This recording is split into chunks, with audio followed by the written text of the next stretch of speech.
This is only a test. Right. I remember You would have those. been given instructions.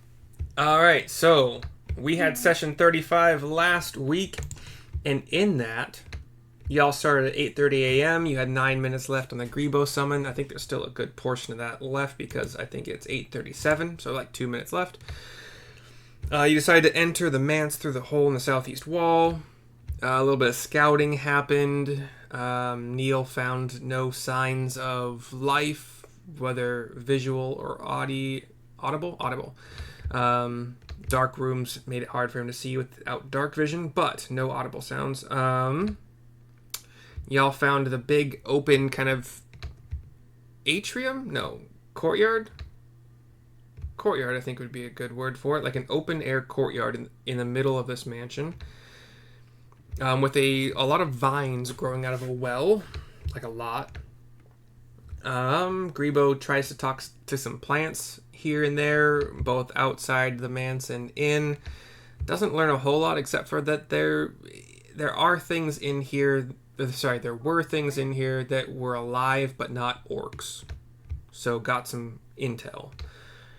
You guys had Falcon scout for you, and Falcon passed his stealth test splendidly, especially thanks to, I believe, Grebo's pass without trace.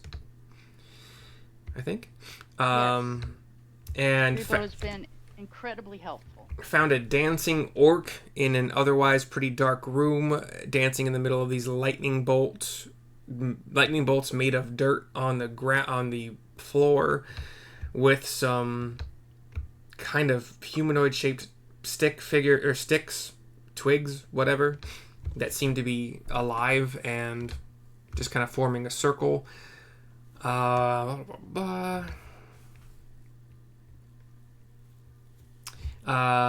guys strategized about what to do. You positioned yourselves accordingly in the open air courtyard room, trying your best to avoid and succeeding the pokey vines on the ground and walls and such. Falcon shoots the orc that was dancing, retreated into the ambush room, and the orc, along with 12 twig blights and, surprise, 6 vine blights that were in the well, attack all of you. The orc gets a pretty good lightning bolt against Rio and Falcon, but basically everything else is killed super quickly via... God, how many we took out. Yeah, mostly single target attacks, honestly. We got lucky. It's like everything kind of just went right. Things could have turned out very differently. I don't remember rolling good at all, so yeah, there was... It's a dice game. There was some luck involved. Yeah. So you guys just did not roll well. The last thing that we did was Grebo did another erupting earth, this time managing not to hit his fellow companions for the time. Killed the last 2 twig blights, dropped 2 of the 4 remaining vine blights to bloody status, and that is where we are finishing combat. So, everybody kind of see... The bloodied ones being the -18s? Yes. Gotcha. Okay. Everybody sees the map. They kind of have an understanding of positioning. Yes, and so what's the deal with the erupting earth right now? That blue square... Terrain. Difficult terrain, yeah. Okay. So Rio is up with Falcon, whoever's piloting Falcon, on deck, and then Bugdob after that.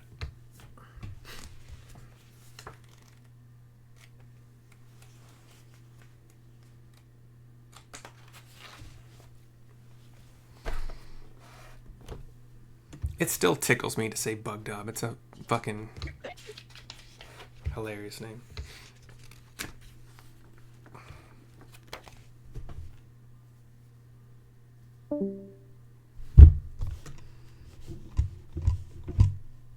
Uh-oh, we lost our ranger. We lost the guy who was up. Yeah, I'm telling you, Xfinity is not working around here. I will say that was such a huge, massive, colossal fuck up to unplug that stupid cord. Willkommen back. Sorry about that. It happens. I went to mute and closed D&D Beyond and Discord. Oh, no, never mind. That doesn't happen. Way to fuck up, John.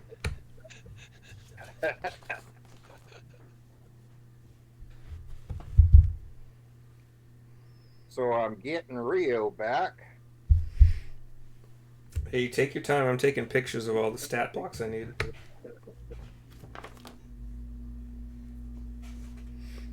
Uh-oh, that means we got more fighting to do.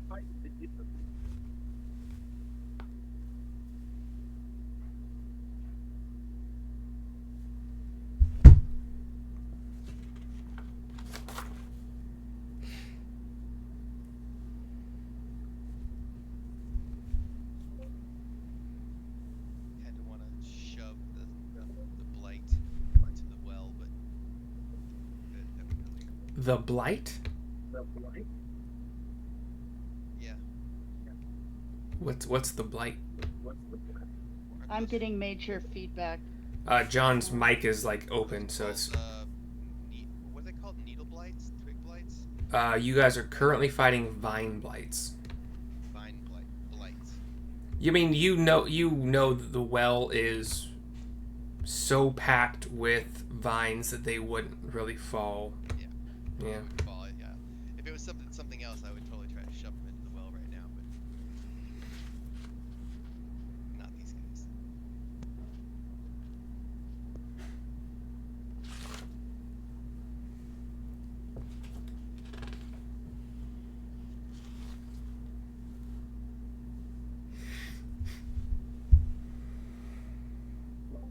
Is that better with no feedback, I hope? Oh yeah. Yes.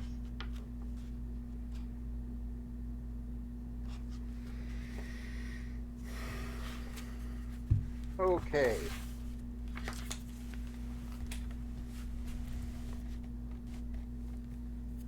So, I've got a nuisance in my face, and I've got to take care of it before I can tell my beast of the air what to do.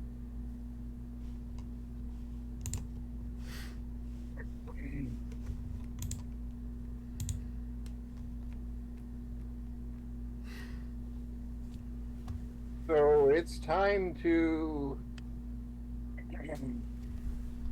drop my longbow, haul out my rapier of redirection, and then slice and dice. Okie dokes. Actually, no, I don't have to drop the longbow. Yeah, we just. because rapier's a one-handed weapon. Okay, so you're holding longbow in one hand and rapier in other? Right. Okay.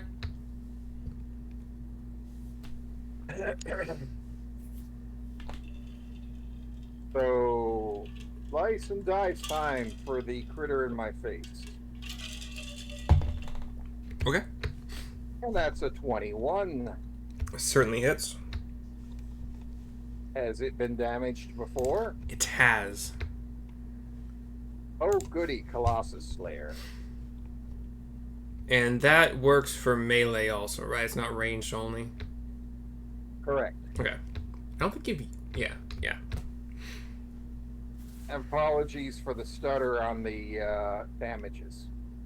Oh, I'm not even looking at it. Because that's premature. Oh my it's gosh. time for my second attack. Wait, so the damage is 15?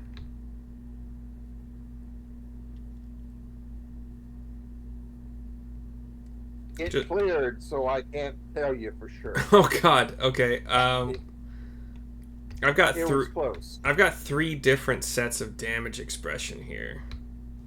So take the first one. Wait, no, two There of them should be- are blank. That's fucking weird. Okay, we'll take the one that showed up, so 15. Yep. Hold please. Standing by. That is enough to destroy this one however you see fit.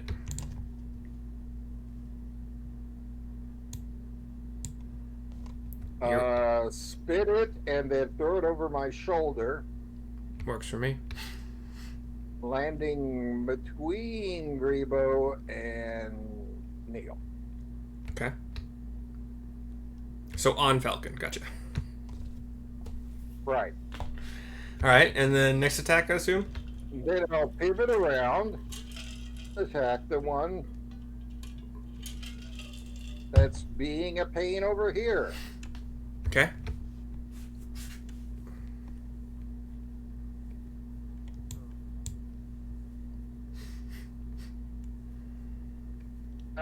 That's a waste. Yeah. 9. With a nat 1, this guy just kind of. I mean, maybe you stumble on a vine. You know, it happens.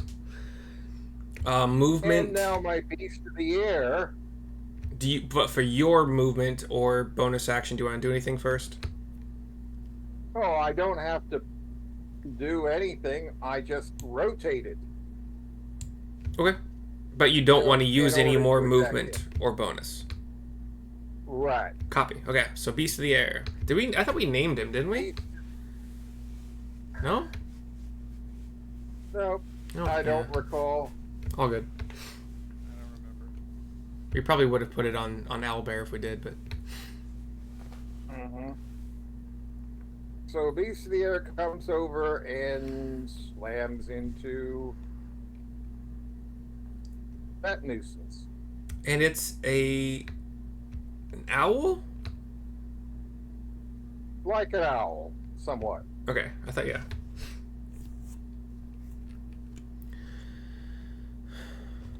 Give me that. And that's a D20 plus 8 to attack. It's your spell mod. Oh, spell mod is I think it is, right? 5. D20 plus 5. So that's a 13, and that's probably a waste, too. 13 is hits. Oh, groovy. Yeah, they didn't give him a. And they didn't give D8 him plus dex. 5 damage. I thought you said D6, but let me just. I think D8 makes more sense though. Did you find it, or are you just guessing? That's what I recall from having used this. Let's look it up. Beast of the Air, D&D. So let's see. Hit bonus. Where'd that go?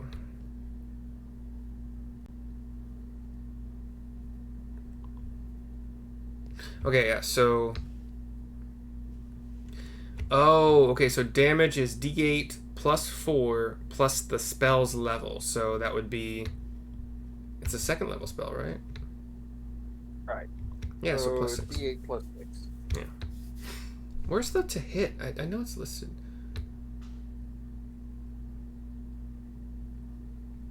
So 3 plus 6 makes 9 points of ouch. Copy. That brings him to bloodied, as the other ones had the minus 18 and were declared bloodied. And then he flies back over here. Without Because he's opportunity got- attacks. 60 feet. Oh, sorry. Wrong character. I didn't even notice. Come on, go away. This is you. Oh! No, I don't want to enlarge it. Come on. Who cast enlarge on your buddy? I didn't do it. It wasn't me. It wasn't me. Back behind you? Grebo's Yeah, hands go up. thank and you. like, oh, look at me. And I assume that's all of what you need to do this turn? Yep. Copy. Alright. Who did I say was up next? Falcon. And then Bugdob and Syrissa. Falcon has his longbow out, so he's gonna, I guess, take the opportunity attack and back up so he can just use his longbow. Falcon, he can for sure, but he also has the same thing Says that he's they're. grappled. Is he still grappled? He's actually restrained. He's grappled. Yeah, he's grappled. When he's grappled this way, he's also restrained, which is a worse condition. So, Sure. no he's movement grappled, speed. restrained. So he can't. If he's restrained, he Can he attack? Let's see if he's restrained. Yes. Just disadvantage on the attack rolls. Which he would already have using a ranged attack anyway. But he was holding a longbow, so he can't do anything with it. You guys, everybody has the same rules as like as Rio does. Like, I allow one weapon change for like as a free action per turn. Just because it's kind of cooler that way. Not while restrained. I mean, probably. No, I think he'll just try to. It's up to you. Can't he just try to break free? Yeah. I mean, his action, he can do a strength check to break free, or DC 12 strength check. Okay, DC 12. Yeah.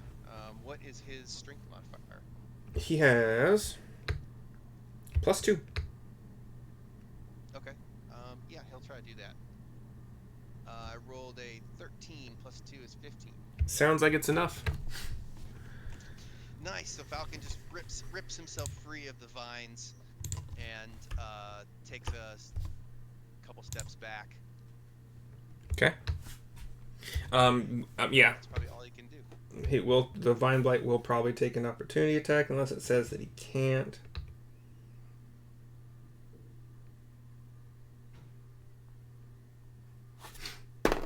That's a 4 plus, doesn't matter. Okay. Does he have a? I don't think he doesn't have bonus actions because he's an NPC. So. Yeah. I mean, doesn't necessarily. Yeah, but he doesn't have him on his list. So. All right. Bugdob, Syrissa, Neil. Bugdob. So Bugdob. Let me see. Hold on. I keep getting a notice telling me this thing's. God damn it! I knew I shouldn't have unplugged this thing. Just want to see the screen. Fuck's sake. Bugdob will the little blight right in front of him is he'll swing at that guy. Just squish. All right. Give me squish roll. All right. So with his great club, so it's a +6, but he has a +8 because of the stuff. So okay, hold on. With the food, yeah. The dice. It's naturally a +7 without food, we determined. Yes. So, hold on. D&D Beyond is now giving me grief because. Do you have physical dice? Yeah. You know what I'm gonna do? Just because, like I said, I knew I shouldn't. Let me. Yeah, okay, I've got this, so I'll do it, but I am going to grab my actual physical dice after this. So, okay. It's a +8, so here's the D, 8, so we got a 17 plus, so Hits. Yeah, he got a, Yep. He hit. Alright, and the damage is, 2d8 plus... 2d8 plus 6, because it's usually the plus, you know what I mean? But it's a +1... Why didn't I write that down? He loses one because he doesn't. No, this is melee attack, so this isn't a ranged attack, so he does get the plus. Okay? I'm gonna write that in my freaking spreadsheet here, so I have it. +4 strength, and it's a +1 weapon, so that's +5. Yeah, and then with wait, and then the strength, so plus, yeah.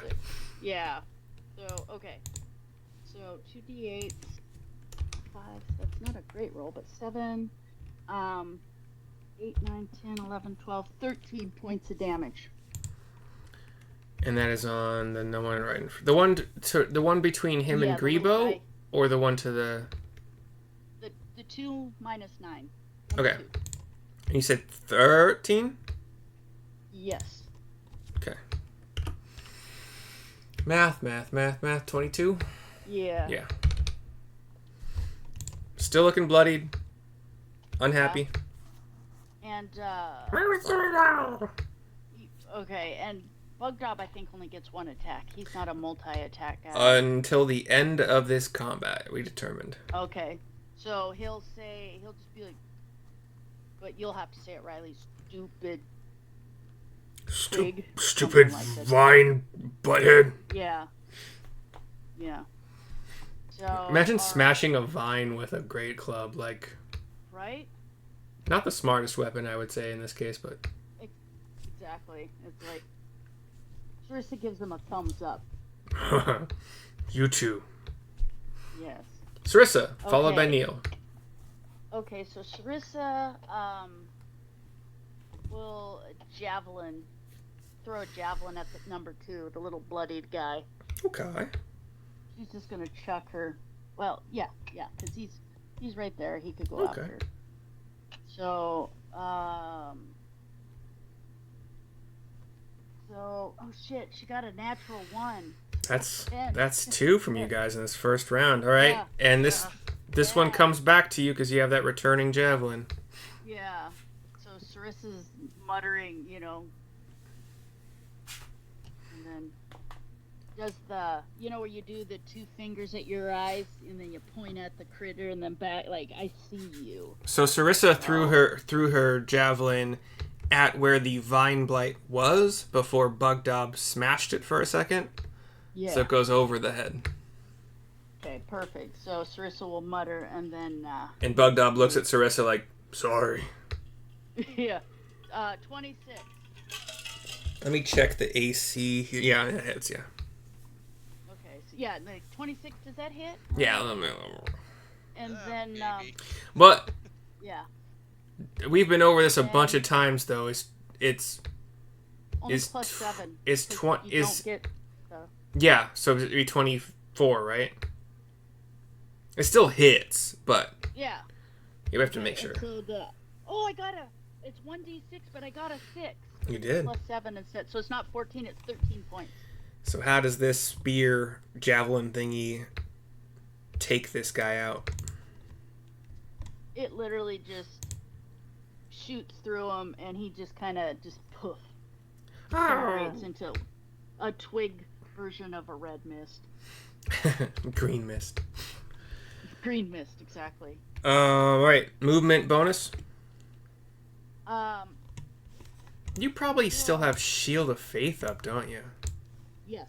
We haven't been keeping track of that at all, but it's like the same cooldown as Bugdob or as a Grebo, so whatever. Yeah. So Syrissa will move where Wait. she's over by the number 3, but not directly in. So he has to move past Grebo to melee Syrissa.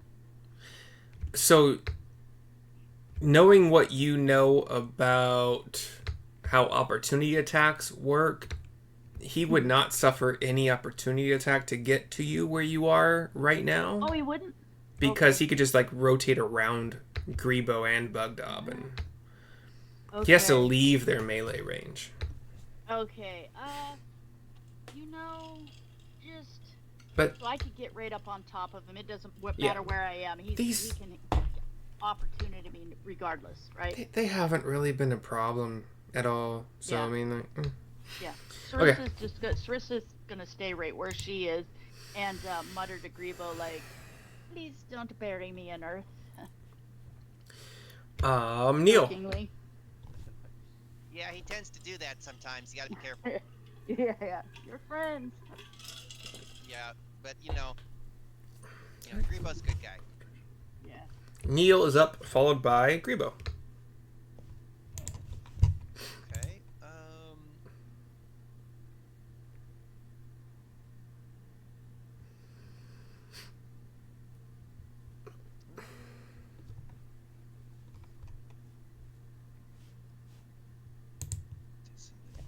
Whispers is okay. Yeah. Neil's going to use his Fey magic to psychically disturb the blight who's I guess closest to us, and with his dissonant whispers at level 1 only, and I need a wisdom saving throw from Vine Blight 4.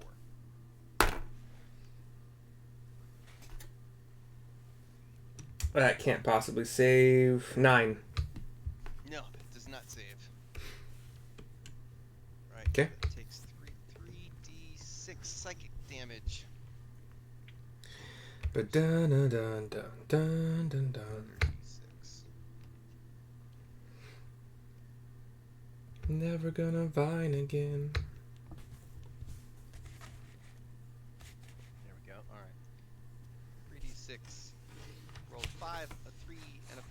So 12 points of Not bad. radiant or psychic damage. Okay. And it must, if it's not dead, it must immediately use its reaction to move as far as it can away from its speed. You know what? Yeah.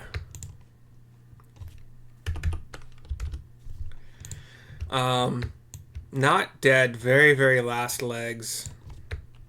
I'm not dead yet. I'm actually feeling much better. But it only has 10 feet of movement speed, so it kind of like gets up on in this area with. Yeah. It's scared of me. It is. I don't know. Whatever. All right. Bonus action movement. I love your voices. That is what a wisp that's what a blight sounds like. That's forever. exactly what a blight sounds like. Well, like the vines you talked to earlier were like wispy, but like Yeah. I don't know these again. That was good too. But that Yeah. last one you did, that was great. Yeah, that forever in my head canon is how they're gonna sound. Bonus action movement. I've already given. I still have. I'm one bardic left, which I'm holding in. Yeah. One bardic left. Practically everybody has a bardic except for Falcon right now. I know, Yeah. so I And just have Bugdog. one. No, I'm not Grebo gonna move and has one. no bonus action. I'll stay there. Cool. Question: can Syrissa or Grebo give their bardic inspiration to somebody else that's been given Nope. to them? Okay, I didn't think so, but I was checking. Yeah. Grebo. Oh fuck! You're piloting 3 characters at this point. Yeah, I have Xanth too. Yeah. Um, I mean, Bugdog is pretty easy, but yeah, Bugdog is he either hits or he doesn't hit, and then he looks at Syrissa. So, Grebo will Grebo jokingly will do the exact same motion he did before the erupting earth, and then he's gonna look at Syrissa and Bugdog and wink like, haha, just kidding. And he will, yeah, and he's like, just kidding. Grebo will, jeez. Can he just, my question is can he, sling? Can he, those things are too close to sling at them. yeah, disadvantage. Yeah. So, well, you know what he can do? Can he just toss one of his magic rocks at the one closer to him, just underhand, like, throw it at him? It's still technically a ranged attack. Touch one of 3 pebbles and imbue them with magic. You or someone can make, gotta make a range with 1 pebble. Like, keep in mind, Grebo's like about a minute and a half from just disappearing from the world, so Yeah. why not use any spells you have? Yeah. Grebo's gonna use the magic stone. In fact, my question is yeah, I'll just use the magic stone. So he's just gonna. So let me roll it twice. He could also Oh, step that- away and take 1 attack of opportunity. That's true. So he'll have taken a step. No, he's just gonna chuck it where he is. Okay. So the first one was 26. Let me roll the second one because it's disadvantage. And and the second one was 25. So Yep. 25 hit. Okay, and then the damage is not much damage, but Yeah. 6 points of Are you damage. attacking the one with 18 or the one with 30? Closest to Sorry, you which one? or the right? The guy closest to me. The guy Okay. closest to me. And that was 6 damage. Sorry. Yes, 6 points. Okay. Not stellar, but That it? then Does Grebo have no spell slots left? no, he still has. And that was a what's that called? Cantrip. So. Wait. Sorry. What's the cantrip? Magic stone. That's a I thought. Oh. No, Oh, yeah. no, it's not. Wait, no, yeah. I didn't Hold think on, it was- I'm so confused. Hold on, I'm looking at the wrong. Yeah, magic stone. It's cantrip. Okay. So what he'll do is he'll just stay put.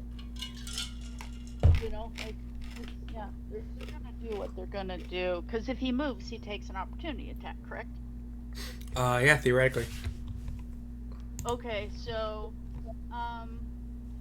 but it is Grebo, so honestly, I don't think Grebo would stay standing there. I think Grebo would take a few steps back to get next to Syrissa, honestly. I don't think he'd just stay standing there. It's not...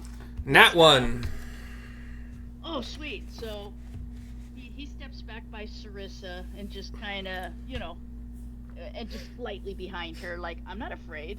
Do you guys know about... You guys know who Will Wheaton is? Yes. Yeah. Have you guys heard about Will Wheaton's D&D curse? I've heard something, but I don't know much. John? Oh, yes. Oh, yeah. So Will Wheaton has appeared on 1 or 2 episodes of Critical Role and has his own D&D podcast and plays. He DMs, and he has one of the worst Wesley Crusher? Yeah, one of the worst streaks of luck in rolling that has ever been documented. Rolls so many natural ones that you would be fucking like, are your dice weighted in a bad way? I feel... No matter what he does, he gets one? He rolls so many ones that it perplexes the statistical, like, possibilities of it. Wow. But I feel like that right now, because I cannot roll to hit you guys for anything. Well, So bad. my first roll was a one. Well, and True. Neil and yeah, we both whipped it. So. Grebo done. Vine Blights get to do their dying acts.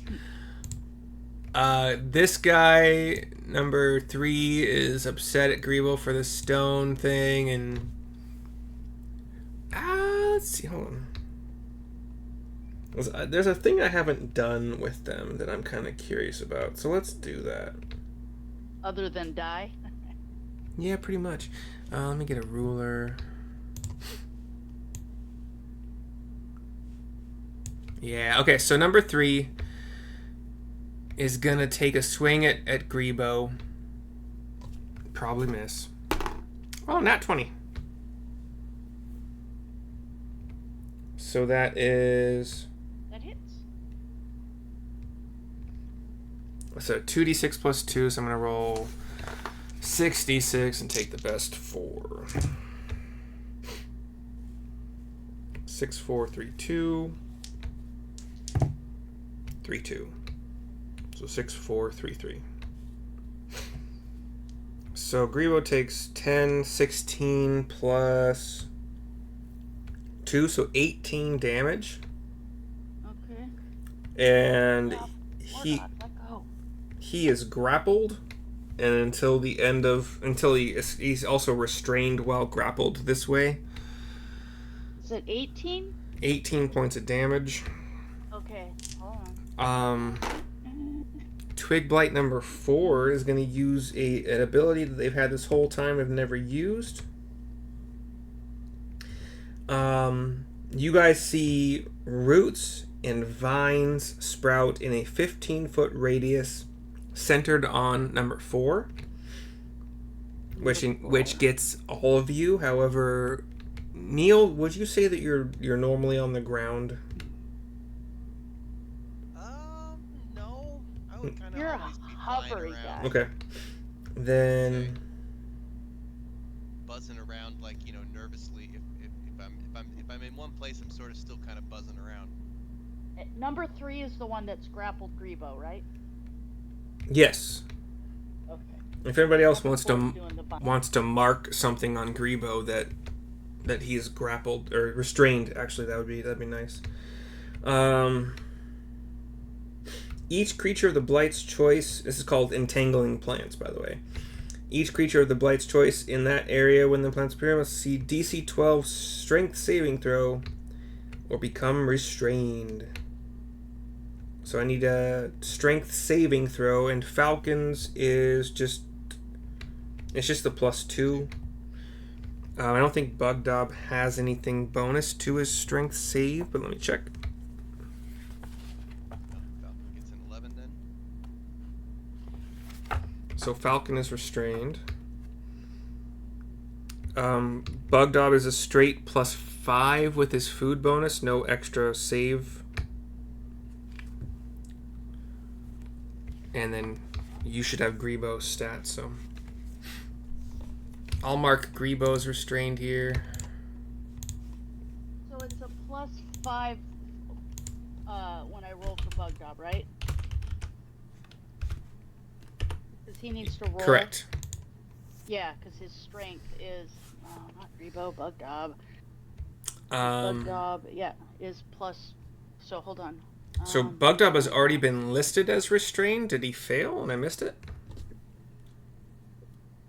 No. Okay. So Bugdob got 16 plus. Passes. So what did he need? Yeah, I can't remember what he needed, but. So Syrissa and Rio, what are your strength saving throw rolls? Oh, Syrissa, strength. I get advantage too, so I got an 18 From what?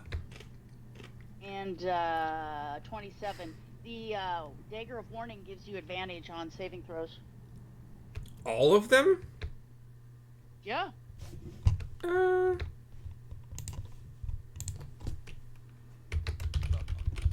throws against what? I don't It know. cannot possibly be all of them. Maybe it's not all of them. It's something though. I know it told me. You have advantage on it on initiative rolls. Magic weapons, advantage initial roll, addition Weapon of you and warning. companions. It's because it gives me advantage. Magic awakens you. Well, maybe it's not from that. I know I got it from something. It came from something. I know it showed up, and I was like, oh, that's odd. So like when you look at the strength save button, it has the A next to it. Yeah. Fucking okay. A little plus, or am I reading that wrong? I don't know. I'm looking it up because I'm curious. The aura of protection, save a saving throw. You don't have an A on your strength save. Oh, it's You have +9. green. It's a little green thing. I'm looking at your your sheet right now. I don't see the green thing. Can you screenshot it? Really? I'll take a screenshot of it. But fine, Yeah. I got a 18. Well, You 18, you still 18 passed, but I was just Okay. like, why do you have? Yeah, it's right now. I keep that thing keeps popping up in my screen and blocking everything. The error message. I'll because show I you a stupid and screenshot. Unplugged it. Of what I see. It's green. I don't know what it's for though. Yeah, when I get close, it's a green, like hexagon or whatever it is. But it doesn't have an A in it. It has a plus in it, right in the middle, and it says +4 on saves. Yeah, you have a +4 to your saving throws. You do not have advantage, and it's because you're a Yeah, paladin. It's green. It's green and like Yeah. the same size and shape. I understand. I think it's just denoting a bonus of some kind. But why did they do it the same color and same size? Fuck if I know. Yeah, look what it looks like. And like I said, I keep getting this error message. When I By- zoom in, yeah, I can tell. Okay, wait. Okay, yeah, by the way, anybody within, I think, 10 feet of you would also get +4 to their saving throws. Yes. So Bugdob would have his +4 strength and +4 from you. Oh, okay. Did we already roll for him? Just save. Yeah, He passed. he made it on his own. And Rio, are you with us? Yeah, I am. I don't know why, but my character sheet is not letting me roll that strength check. Do you have physical dice? So I'll have to do it Rio, I had to try like mine this, 3 or 4 and then add times. the +4. Yeah, you pass. 17 So plus 4. 21. All right, so we got a restrained falcon, restrained Grebo, but from a different source, and then the rest of you are past. So, the vine blight looks around at the vines and stuff that it's created, and it sees that it failed on most of you. Like, oh fuck. And do you guys just want to skip over kicking their asses? I mean, it's Rio, Falcon. I think Rio's probably going to kill them both, to be entirely honest. But Right. up to you guys. Yeah. Let Rio. Rio, you want to get some finishing blows on these? Sure. If you don't, Falcon will. So, or you guys can describe how all of you gang up on the remaining 2 blights together to. Bug Dobbs jumping, almost doing like the pee-pee dance because he's getting excited. Yeah, this is Bug Dob's big day. Yeah. He's just like, he thinks this is great. So as Bugdob is raising, sorry, go ahead. Whereas I just stoically drop the rapier and then pull out some arrows and ventilate the suckers. So we have a bardic song coming from Neil at these 2 last guys. We have arrows coming from the west from Rio and Falcon. We've got Falcon's a little bit awkward with it because he's got vines around him. Grebo is shooting his magic stones. Syrissa's stepping up to the plate with her sword, and Bugdob is smashing. And these guys don't last another couple seconds. And that takes us out of combat. Let's say we got about Grebo 1 minute left on say, Grebo. he'll say, I feel my time here is short. So when I go, just know I'm truly sorry for that little earth disruption back there. And you have my card. Get a hold of me. Seriously, creative taxing solutions. And I owe Neil, I owe you and all your companions a scarf or a hat, shawl, throw blankets. Just let me know. I truly apologize for the little dirt incident back there. I will gladly make everybody a bespoke item. Just let me know. Okay, that sounds good. Say hi to Pip. I will. She hasn't burned anything down in over 7.5 weeks. Wow. Maybe we Yeah, should summon her. Yeah, it's a record. All right. Well, there's some rituals going on in the other room. Should we check it out? See what happened?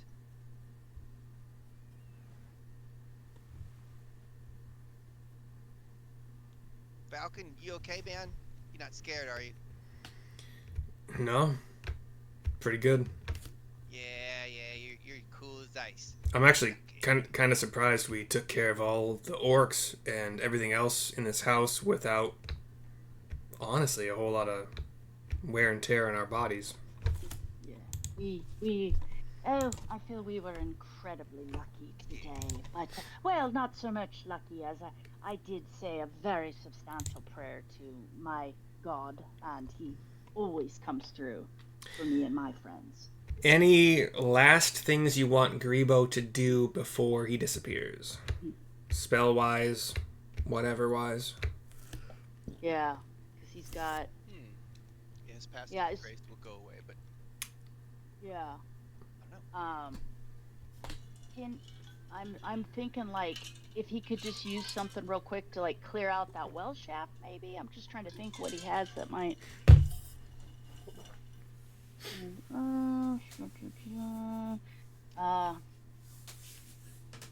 how about Grebo will...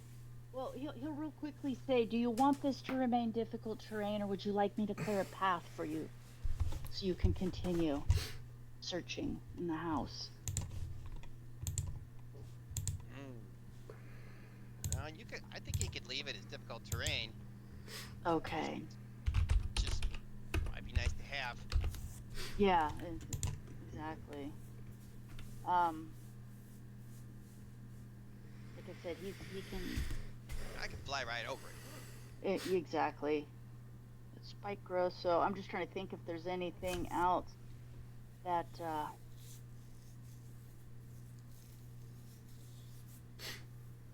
you want him to try using his flame and sphere to burn out the vines coming up out of the well. What's down in the well? I mean, that's a good question. Did we learn something about that? No. That's where those things crawled up from.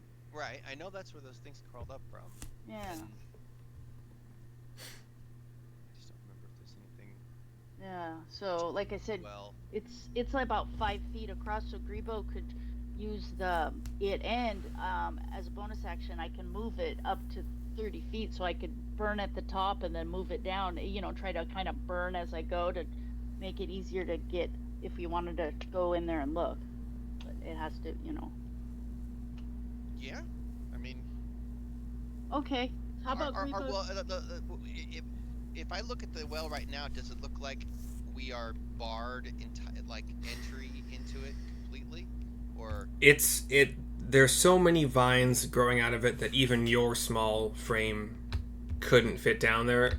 It's just absolutely choked up with stuff. Yeah, the vine blights and the twig blights, they're very, very, very, very lithe and thin, so. Right, they just kind of crawled out. Okay. Yeah. Okay. Yeah, no, I agree. I think that's a good idea. Let's see if we can clear it out.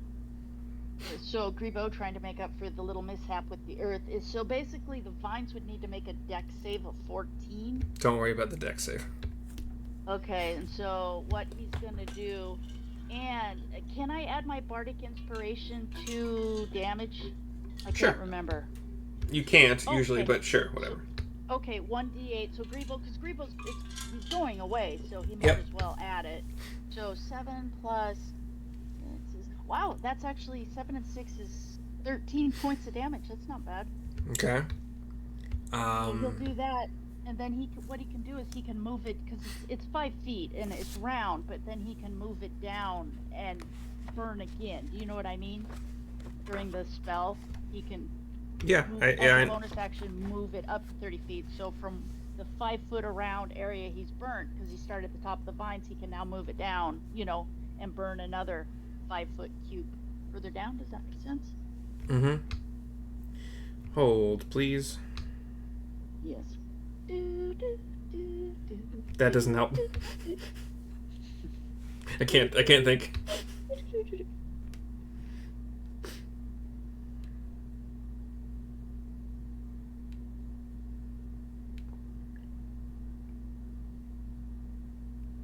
Oh, I'm so wrong. Hold on. Once the blights are out of the shaft, a medium or smaller character can climb down it, slipping between the branches of the... It's a tree, sort of, but like it's a tree. It's called the Gulthius tree. But why would you want to?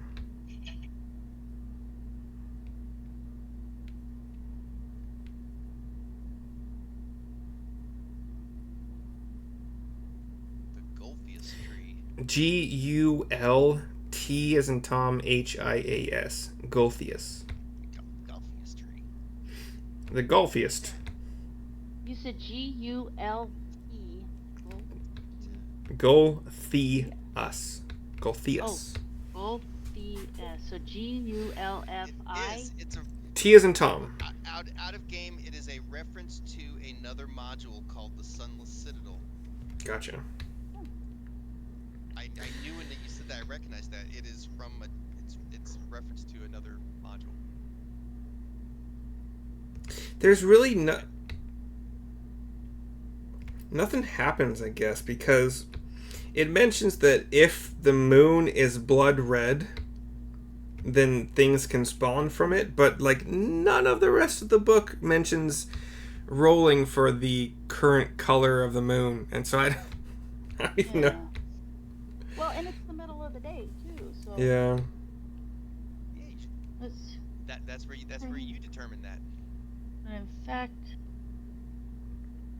it is listed underneath the blight though, so I can see it working with blights. So it's about 30 feet to the well bottom, and the tree has 250 hit points, but takes double fire damage. If Grebo really wanted to burn the whole tree,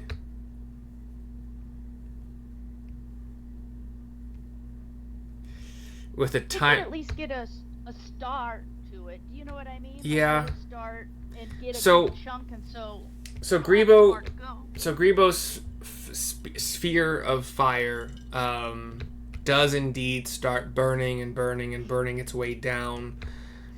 And he is channeling his inner Pip right now, FYI. Yeah. He's gonna have a story to tell Pip for sure. Right? I got to burn something after I nearly killed my party with my dirt. At which point Pip's eyes light up with little flames inside him. Right? And sure, let's say that it clears enough space to the bottom of the well for somebody to go down should they want to. Okay. Fly down, even. I'll even just say it can either be the beast companion or Neil. The well's not that big, so the 5 feet across, it probably just burns it out as it goes down. I mean, we're also talking about a living, like well-fed, well-watered plant, so the burning potential isn't as high as but it doesn't fucking matter for this. Yeah, I'm thinking if anything, even if he gets them like 2/3 of the way there, it's going to damage it. It's going to make it easier for them to get down in there. You guys have exposed the bottom of the well. Grebo says, "Farewell. I look forward to working with you again. Neil, it's been a pleasure." Bugdop starts to laugh. Well, farewell. You see him, Bugdop. Grebo says does he just shimmer out of existence? Yeah. He said well, farewell.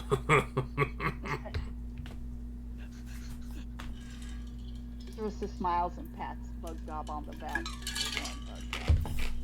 That was funny. So what are we doing? Alright, well, Syrissa's gonna very quickly. No, Syrissa's okay. She's gonna. If Bugdop didn't take any. No, Bugdop took 5 points of damage. Syrissa's gonna touch Bugdop, just put her hand on him and heal him up. okay. And ask anybody else if they Falcon, need some help. if you saw Falcon take some damage. I think it was mainly collateral damage from erupting Earth, but Okay, so. Falcon Oops. lost. Yeah, go ahead. Falcon lost some hit points from that, but that's about it. Okay, Syrissa will go over to Falcon and give him like 10 points. Yeah, that's exactly it. Okay, so how about He's I'll back give to him. full 99. Okay, I'll give him. Can I give him 9? So I have just a. Yeah. Okay, Oh, yeah. I'm gonna give him 9. Hold on. Okay. 'Cause, yeah, I'm getting down there. So there we go. 9 points. Yeah, I'm fine. You okay, Neil? Oh, Yeah, I'm fine. sorry. Are you all right, Neil? Yeah. Your friend Grebo is delightful as always. Hopefully him and his sister get their magic a bit more under control because they're incredibly delightful. Yeah, well, you kept him in control. No, he's perfectly. And Syrissa is like, I wonder if you could do something in a silver and blue. She's thinking about her outfit. When I get my new computer, I can start turning my camera on. Nice. Well, yeah, so we should, Falcon saw that ritual going on in the other room. We should go check out this room down here. Should we leave someone here to guard the well so nobody sneaks up behind us while we're exploring? Well, go did ahead. we go down the Did we go down the well? No, we No. Rebo cleared it out. We know that those blights came up from the well, as did the other unfortunate didn't. creatures. Let's take a look. I mean, like when we look over the side, like how far down Yes. does it go now?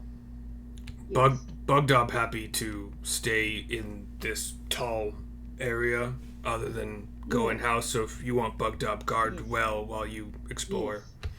Yeah. That's Yes. right. That's good. We could do that. And if we call for you, Bugdub, you can come. But yes, if anything comes out of this well other than us, or we tell you it's a friend, you can warn it and then kill it. Yeah. But For the what does kitties, Neil of see course. when Neil looks over the edge of the well? How far down does it go now? I guess it's daytime, so you have sunlight coming in. Even though it's early morning, you'd probably have a lot of shadows from the walls, but we'll just bypass that. You see a well with a lot of burnt vines and maybe kind of like a tree trunk that's made of several tendrils of kind of maybe 1 inch thick trunks, kind of like wrapped around each other. Also a lot of burning on that as well, and it's a well. You see it's 30 feet deep. Do I see water down there? Yeah, you probably would, yeah. Can if we wanted, we could drop a candle down there or some sort of torch, and I could use thaumaturgy to make it a bit brighter if we want a better look. I'm not getting in that water. Yes, I agree. And we've got Bugdog here, who's Never get get my wings instructed. dry. Oh, exactly. And gods only knows what's in the water. Let's leave the well for now. Let's check out the rest of this place. We can leave Bugdog here with us. With the well, that is. Does that sound good, Rio? Yep. All right. So Syrissa will start, I guess, a clunk, trying to get over the difficult terrain. yep, being careful not to touch the vines, I assume, with their sharp thorns. Yeah. All right. So if you guys just want to have one of you as the person controlling their token, two of you, I don't really, as long as one of you is designated as this is what the group is going to see, then I can that would be nice. reveal shit as you guys go. Yeah. Neil, Neil, do you want? Well, Neil can't see in the dark, can he? So yeah, Syrissa, how about I'll just make it me because I'm not comfortable with letting Neil go sight unseen into spaces. So. All right. So in the Syrissa room, has dark vision too.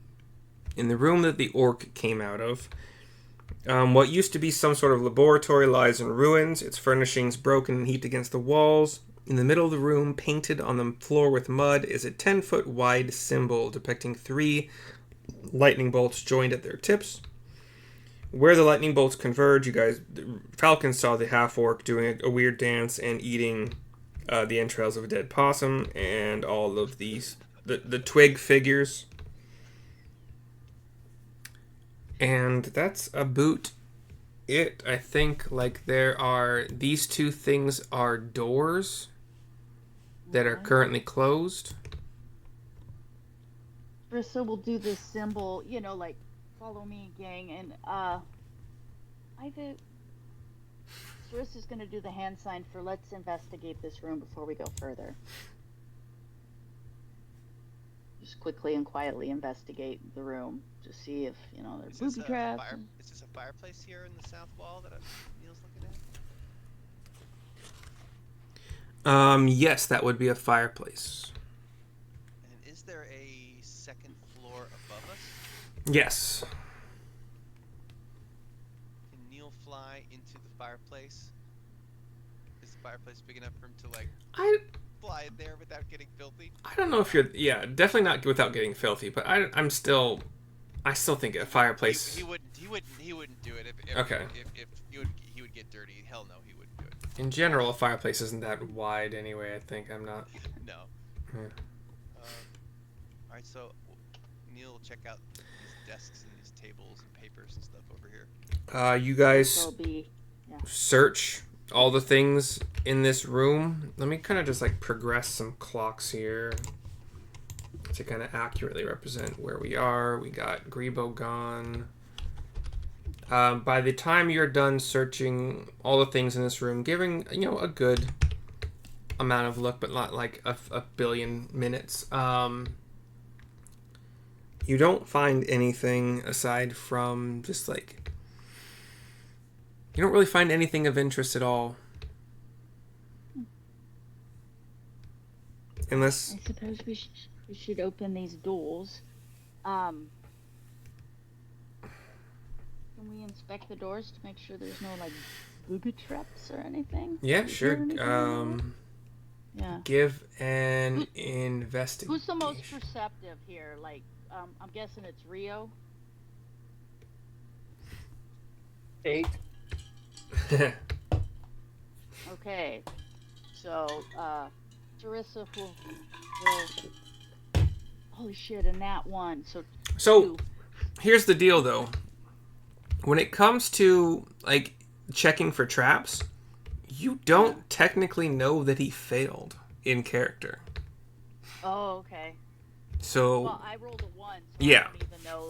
I might not even realize it's a fucking door at this point. So Rio gives his good cursory glance at the door that Syrissa's next to. We'll say Rio's next to it. Doesn't seem to find anything that looks like a trap to him. And what do you want to do from that?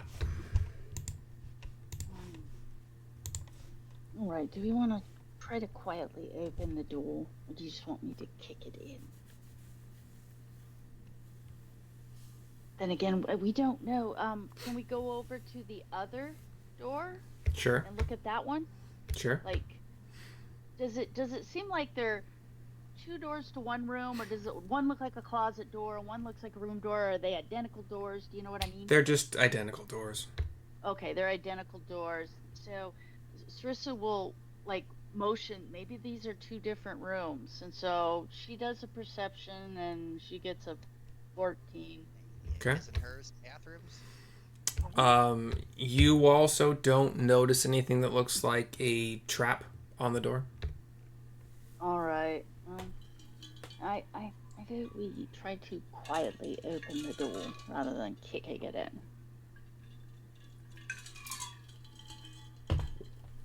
Yes, no? Is there like a handle on the door? Like Yeah. maybe we could tie a rope to it or something? So, you know, like to the latch, tie a rope, stand away and like, you know, rig it so that you could pull the rope, which will, you know, pull the latch down to see if the door goes boom. This makes sense? It makes sense, but explain to me how you would rig it. So, like, let's just say it's either a turn knob or one of those like handles that you go up or down. How would you pull that from afar? Well, what I was picturing is if you tie it down, you know, the one that goes up and down, Mm-hmm. and then you have the string and you run it towards the floor, even if you're a few feet away and somebody kind of arches their foot and puts it over the string as to hold it down and, you know, as like a pivot point, so then you could pull straight up from where you are and it would pull the handle down, you know, and then you could use the javelin or something to tap it open, or, you know, so you're not right on top of it, you know, just in case. Sure, yeah. That makes sense. So, yeah, Syrissa will confer with Rio because he's the jerry-rigging guy, so we can get it tied off. And, My you know. beast of the air is still with us. Oh. So. Lasts an hour. Mm-hmm. Okay, well, what we could. So I just tie a piece of string to the lever and ask it to lift it.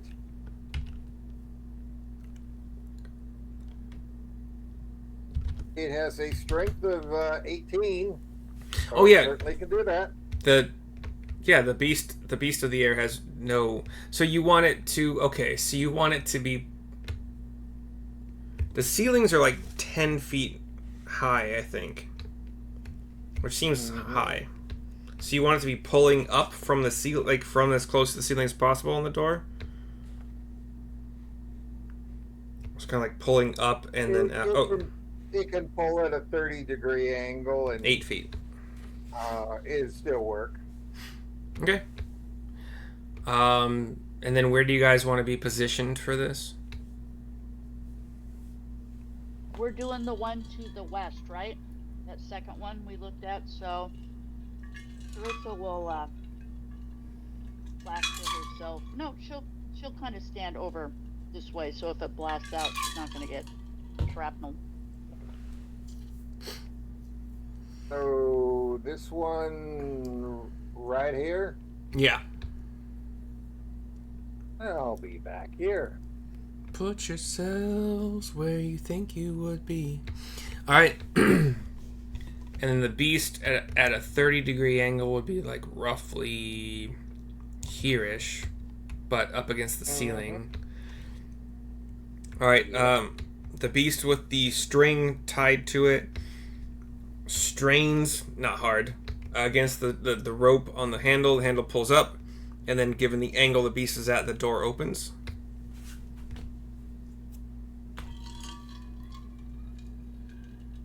Right. Syrissa will walk over quietly and kind of,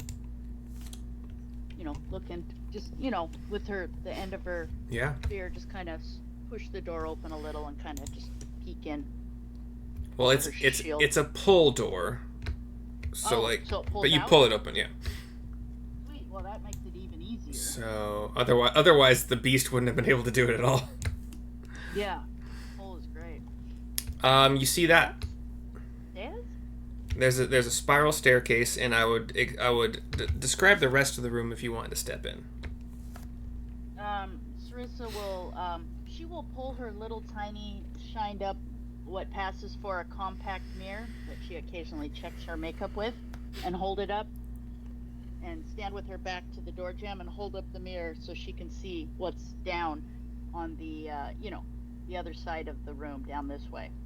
You know what's fun? You know what's funny? I have read a whole lot of like rules lawyering stuff in the past, and this may be a dumb question,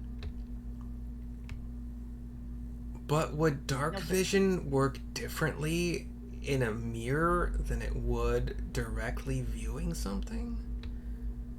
Probably not, right? It's still like because it's light bouncing off of Yeah, and you're using a mirror, but just it's curious. Still I don't think so either. The same.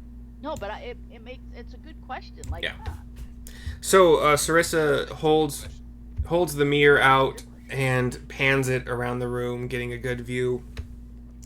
This looks like it is a library.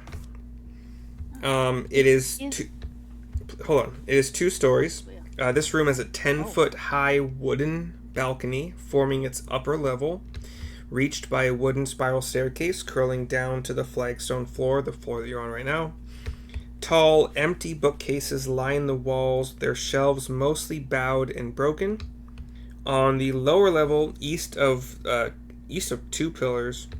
What pillars? I don't see pillars. So here's two pillars right here on the east side. Oh, okay, there you go. East of two pillars are 4 old desks with chairs tucked behind them.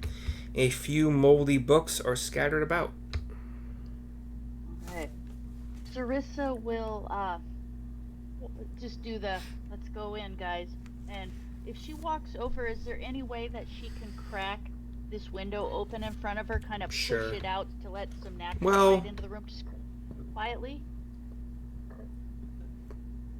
Those are covered with vines like everything else is, but on the outside. Okay.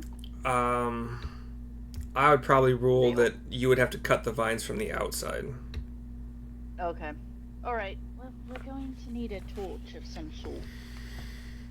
There's no way for us to open the windows from the inside. I guess I would think.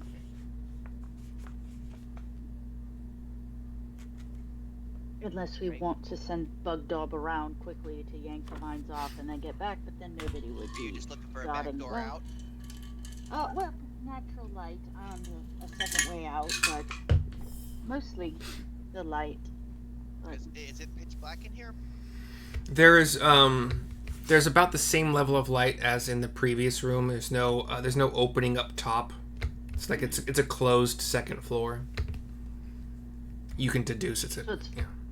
like really filtered light, like maybe coming around the cracks from the window covering because they're old and sagging and kind of, but not. It's minimal at best. Like it's still everybody's either dark vision or nothing. We can always come back in here later. How about we do a cursory investigation around to see if there's anything lying on the We floor. don't have a torch or a candle or something? You I guys, got a candle. you're adventurers. You Yeah. have a PAX, yeah. I don't have any Yeah. torches, but I got a candle. We can all light up our candles and or torches. I don't have any light magic, but Yes. If any of you wants to light up a torch or a candle, just can we hear anything? And do we detect the presence of anything upstairs? why are there two Neils all of a sudden? Oh, my bad. Listening. Because he can. Yeah, listening up into like up the stairwell, whatever, what's it called. You don't hear The spiral? anything aside from your own movements. So, well, let's just do a cursory investigation of this room and then keep going through and we can come back later once we know the place is cleared. So if we do a good little search down here. and On around the here, first floor? Yes. Okay. You search around and it's like I said, you got some moldy books, you got some chairs and desks and some empty bookcases, and that's pretty much it. Right. Well, I vote we come back in here later after we've cleared the house. Okay. Yes, no.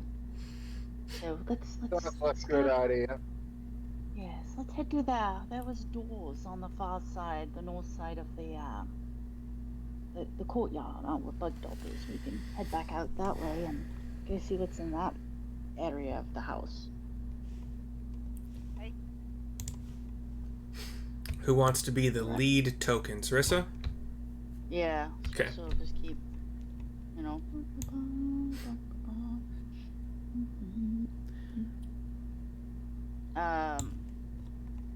He will drag the dead anchorite out of the way and briefly, because, and say a little prayer to her god to release its soul. You know what I mean? When you Is that say anchorite even still there? yeah, Okay. when you say that prayer, Mm-hmm. you feel the presence of your god Okay. briefly fighting against Oh. what kind of feels like a storm. Okay. So And like then- a big bunch of bad jujus. Just a brief kind of like inward glimpse of that during your prayer. Do you think I could use detect good and evil, but I think I would already feel that. I wouldn't learn much more. So Stirges will let everybody know what I felt. And this, we might want to be very wary. And then she'll finish her, and we'll put him over and cover him with a curtain or something, and just And Syrissa's gonna search him too, very carefully. Hey, you guys have Danger. never searched anything, and I've been waiting Well, for.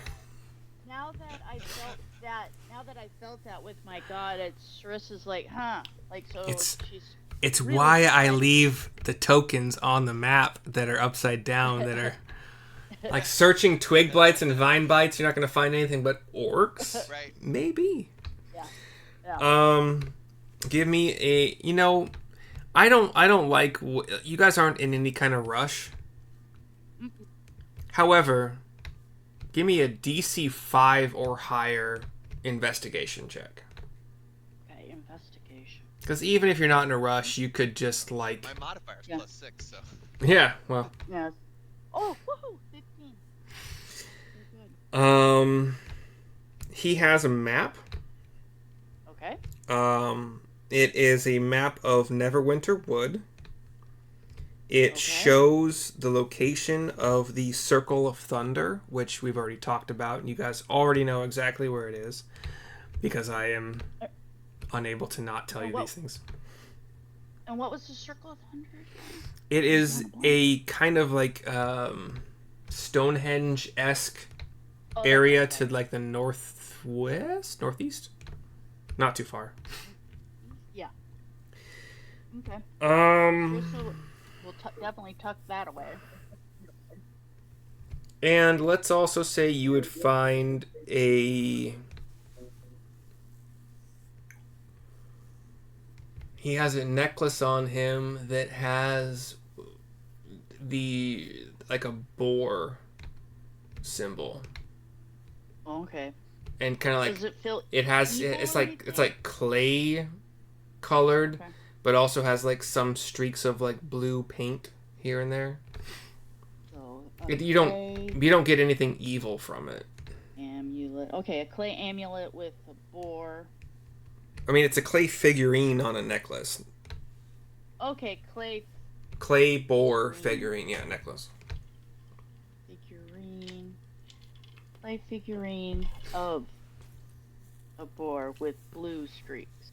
And then anything else you'd find on him would just be like a staff, like just not anything special, or just. Okay.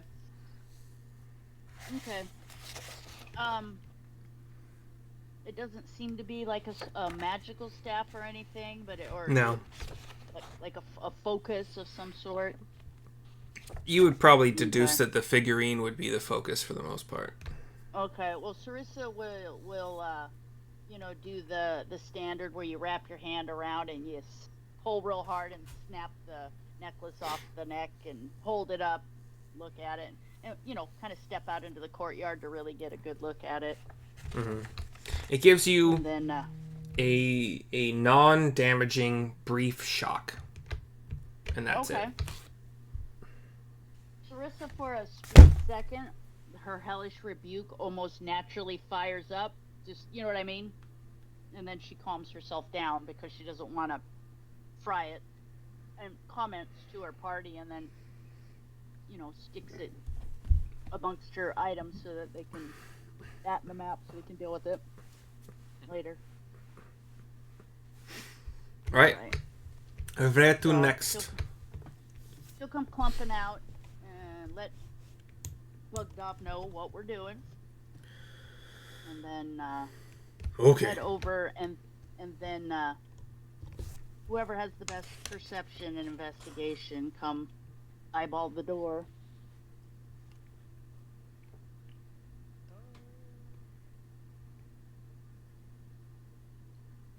So who's the best at I'm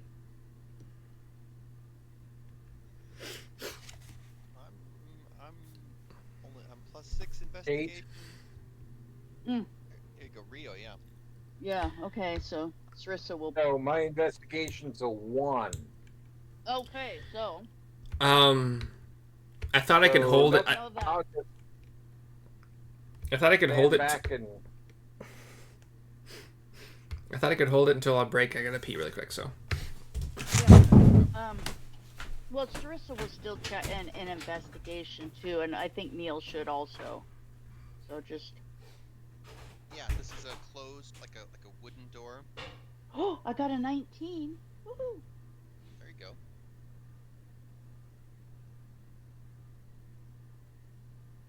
I think it would be perception. Yeah, so there you go. Listen for listening. Yeah, so you could be listening, and I could be investigating the door, and we could just like work as a team. I got a 10 for perception. So I know it's not super healthy, but I gave each of the kitties a little piece of bacon this morning. And these two formerly feral rescue kitties, let's just say they are being extra nice today. Ridiculously nice. Aw, because you treated them. Yeah. That's cute. And Morgoth's new thing is, what she'll do is she'll walk up to my feet. And like I said, they're still skittish, but they're incredibly gentle for former feral cats. Morgoth will walk up to me and she'll tap my foot 3 times with her paw. No claws out or anything, because she wants to play. And then if I don't do it, she'll reach out and like tap me 3 times again, like, hey, break out the toy, lady. It's so funny. That's cute. It is. It's really adorable. And then Vishnu does this absolutely adorable little bunny hop when she goes to jump on something she's playing with. Oh my god, a cat doing a bunny hop to die for. Cute. We had. So, Yeah. We had. Go ahead. Sorry. I'll post a picture of what they're doing right now, trying to get my attention, because I think they're going to get more bacon. Beckett Mariner the Blurred has just destroyed her feather on a stick toy. Time to go get another one. Yeah. Oh yeah. Morgoth gets a hold of it, and I call it fishing. I call it kitty fishing. And Morgoth will fight and flip, and it's better than and then. But if she gets a hold of it too long, she will literally destroy it. She removes the feather from the stick very quickly. And this is like a 150-pound test line too. It's hilarious. Yes, I see you, Morgoth. Okay, sorry about the kitty talk.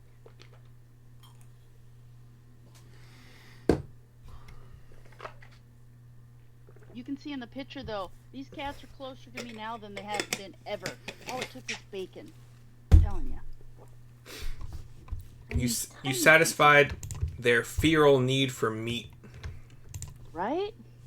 It's like, it's... Yes, I see you. We had a dog named Izzy that we called it bunny up. She would get in like that bunny kind of stance on her hind legs when we were like holding a treat above her or something. It's cute. Mm-hmm. Anyway. It is. It's so cute, and that's... So, it's a good thing you guys investigated this door so closely, because it is, and listened for traps, because it's like your most average door with no traps. Nothing. No. Well, we're doing pretty good. We doing so great. A door, and we searched a dead body, so we are we are on fire tonight. Yep. Rebo didn't actually kill anybody in our party, but we're still alive regardless of all the ones. So we're winning. All right. Wow, your black cat reminds me of Aaron's cat. Oh yeah, hers was black. Yeah. Anyway. Like gold eyes. Yeah. Yeah, I like black cats. So that's Morgoth, the dog lord. I like black cats and I cannot lie. All right. So what are you guys doing? Yeah. Vishnu's standing on my computer right now. Vishnu, get off. Oh, my fiance had never heard of that song. Really? Yeah. Oh man, I bet she loves it. She's 24, living in the Philippines, and apparently it's not a song that really ever made it over there. And I would think it would be one you would hear, like, just on the radio or in dance clubs. Yeah. Just to get around. Well, like, really, she doesn't go to clubs, but catchy, radio, sure. Yeah, but it's just a catchy song. So, like, they have it in China. I'm going to assume, China, Japan, Korea probably know it, but Philippines for whatever reason no. I'm going to assume you guys open the door. Yes, carefully. You guys find in here, reveal. 8 bodies.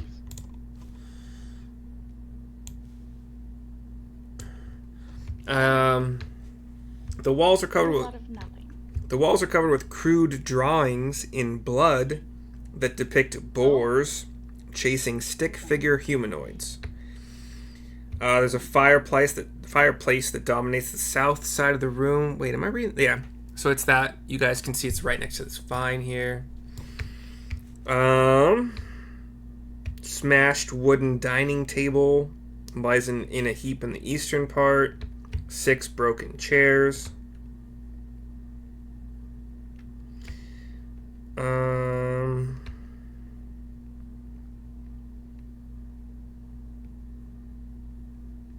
I think, yeah. Okay, so on the mantelpiece of the fireplace, you see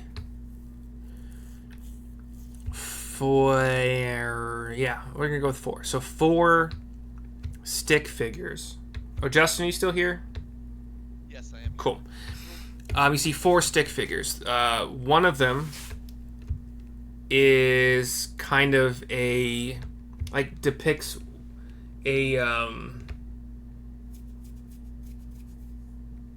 it's kind of, one of them's shorter than the rest, has wings, kind of has darkish, kind of grayish hair, looks kind of, I guess, like fairy-like in appearance. The one to the next one over has a couple horns on the top of the head, kind of bluish hair, like pointy ears. The hair kind of goes down past the shoulders a bit. Has a sword and a shield. And the one that kind of was shorter kind of had a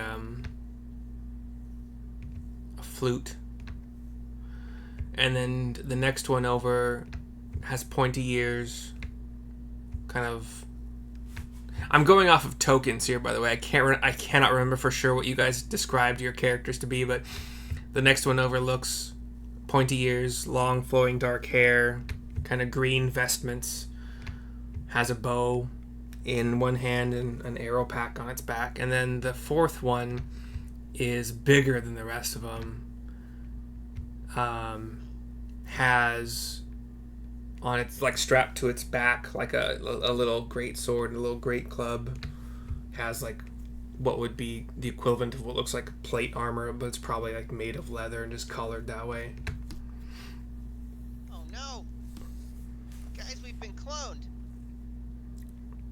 And just as they are the size of the Twig Blights that you saw earlier. Aside from, we see little third clay golems of ourselves. Not clay. They are like kind of. They're basically Twig Blights, but they look like you guys. That's awesome. Are they moving or anything? Nope. So can Syrissa grab them and stuff them into her pack? Okay. Do you want to do that? Well, let me, like, do they, if I look at them, does it seem like they're moving or there's a problem? You know, do I hear a buzzing or, you know what I mean? Just in general, like, do or don't pick this thing up. You don't see or hear anything when you're looking at them. Where are they located? They're on, like, the fireplace mantle. Okay. Syrissa will, with her javelin kind of, with the tip of her javelin, just reach out towards the one that looks like her and kind of tink, tink, you know, just nudge it. Here we go. Right? This is creepy. Yeah. This is most definitely creepy. Yes. It's we need to find out if there's going to be a problem. So realistically, please. Mm-hmm. Where is everybody when Syrissa's poking them with her javelin?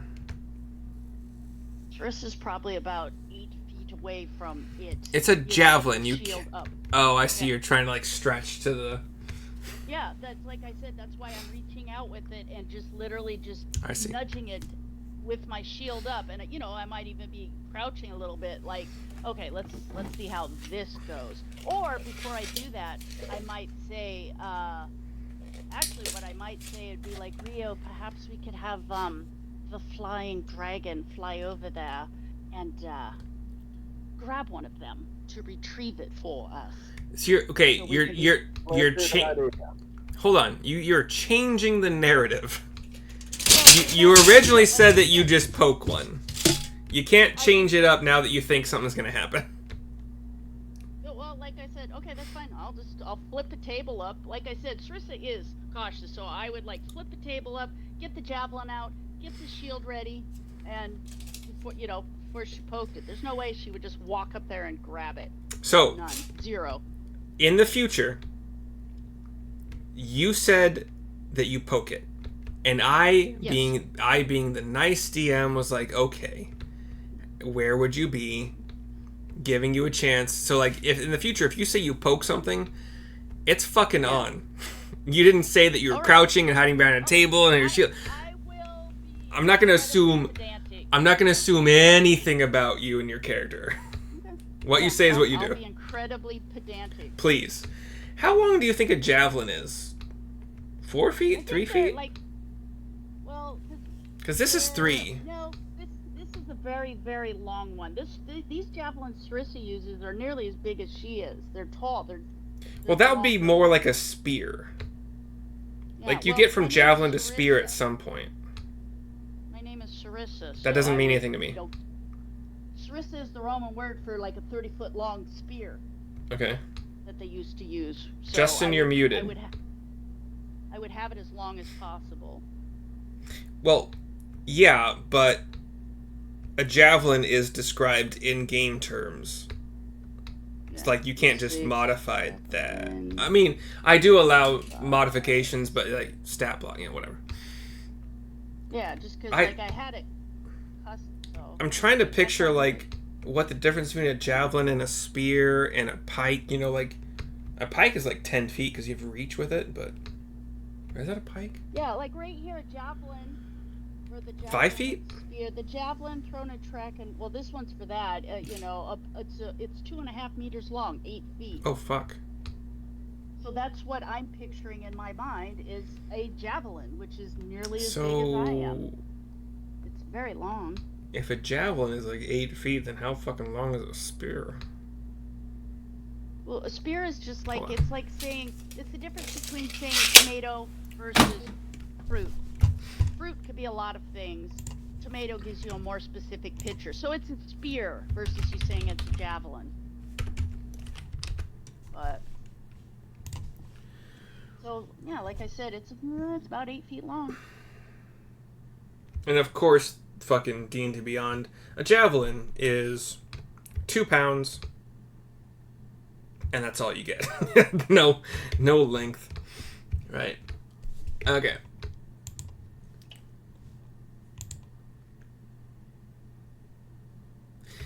The thing is, when you touch them at all, they come to life and attack you. Okay. The other thing is, there's only 4 of them. Yeah, and they all come. So I poke one, and all 4 of them come to life. Please just let me finish my sentence. The thing is, there are 4 of them, and there are 4 of you. Well, 3 of you technically, 4 of you because Falcon. Bugdog is staying in this room. And there's no way you guys wouldn't just kill them super quick because their hit points are like fucking nothing. And I don't necessarily want to roll another initiative for such an easy, quick fight. When I poke mine, do I feel anything or it's just something that looks like me? Like when I nudge it, do I feel a nudge on me? Like there's some connection or no, it's just a little blighty thing that looks like me? No, listen, it's not like a witch doctor's, okay. or voodoo doctor. Yeah, that's why I only nudged it just in case. Yeah, that's like to get a piece of my hair, and now I'm forever linked to this fucking twig. They have such a low chance to hit. It's only +3. Okay, let's just do a quick thing here. Everybody give me no. I don't want to run such a short. It's just gonna muck I think things the up. word you're looking for is retarded. It's just gonna muck things up. So they attack. Y'all defend, and they have like 4 hit points. I've even buffed them to have like 8 or 10. But Is it like when you move something in your kitchen and that little tiny garden spider in there just like says fuck it and comes running at you and you're like, really? Really? We're doing this? Before you just have to end it because it seems to think there's going to be some kind of fight? so when Syrissa is poking these things, where do you think the rest of you are, including Falcon? Well, so they are located in a line right here. Syrissa Where would be yeah, like right here directly, or probably more over here because, like I said, she would, you know.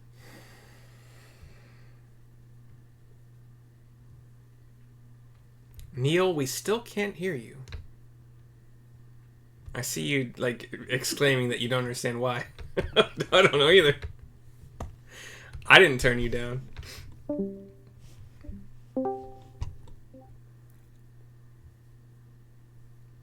Did you hit the mute thingy on your headphones itself? Accidentally? No? Ruh-roh. Maybe why don't we all exit the room and come back in? Or pop down to general and see if that makes a difference? I don't think changing rooms would make a difference, but we could call this our break.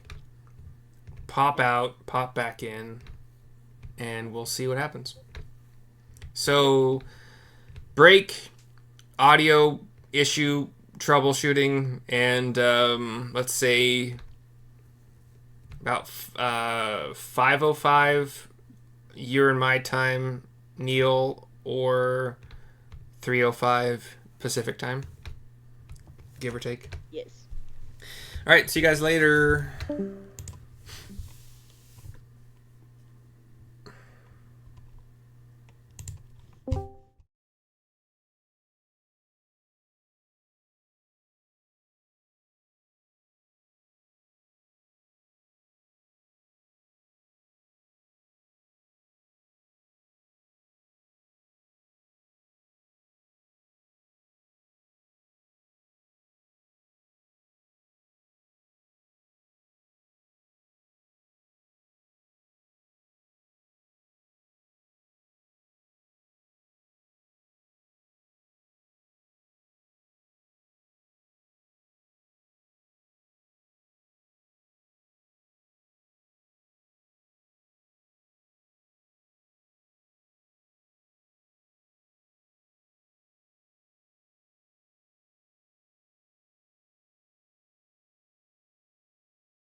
sitting on the desk with me, staring at me, waiting for more bacon.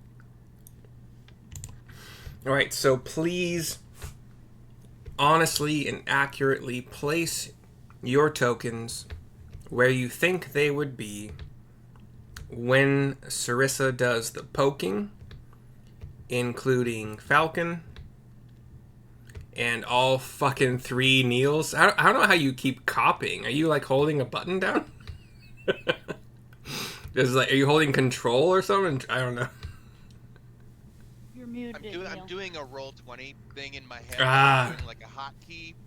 Copy. Rio, whoever's controlling Falcon, please put yourselves where you think you would be when Syrissa does poking. So,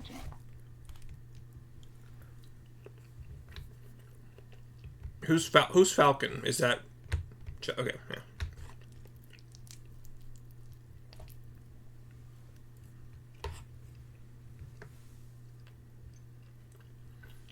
Okay. Yeah. I mean, Syrissa and Neil are investigators, and the rugged individualists tend to hang towards the back.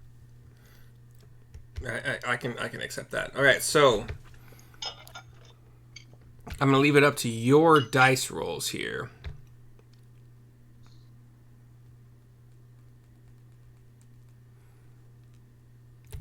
Syrissa and Neil, both of you just give me a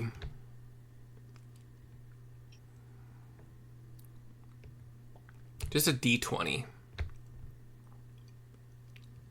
D20. 6. 6, okay. Syrissa gets a 7. Am Okay. I allowed to use my inspiration to re-roll? Not to Still has wait. an inspiration. Oh, I was gonna say to Your bardic, you mean? Rebo used his. Yeah, but that's a D. Oh, bardic inspiration or like re-roll inspiration? Yeah. You- Oh, I have my little you're inspiration talking about your bardic, thing right? lit up. I can't remember if because I know I got bardic from you, but Yeah. but I have my inspiration. So I don't know. I don't remember.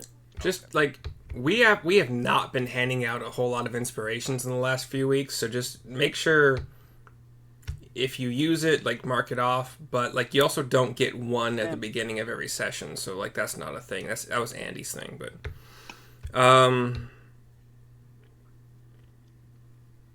Can I use my bardic inspiration if that's what it is then, and just roll a D8 to add to it? Or I guess it doesn't matter, does it? Yeah, 7. okay.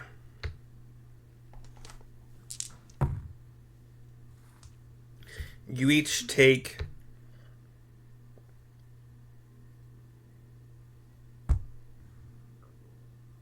you each take 4 damage by the time the Twig Blights that you have brought to life are killed.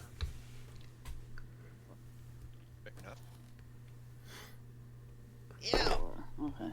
It was really scary, creepy. Yeah. It was like they looked Exactly just one like of these things. It's wrong. We should just burn this entire place to the ground. Yeah, that's what I'm thinking. Nothing's stopping you. Or But, is there? I have a question. Like, would there be, rather than killing the one that looks like me, would there be any way for me to actually just trap it in a burlap bag?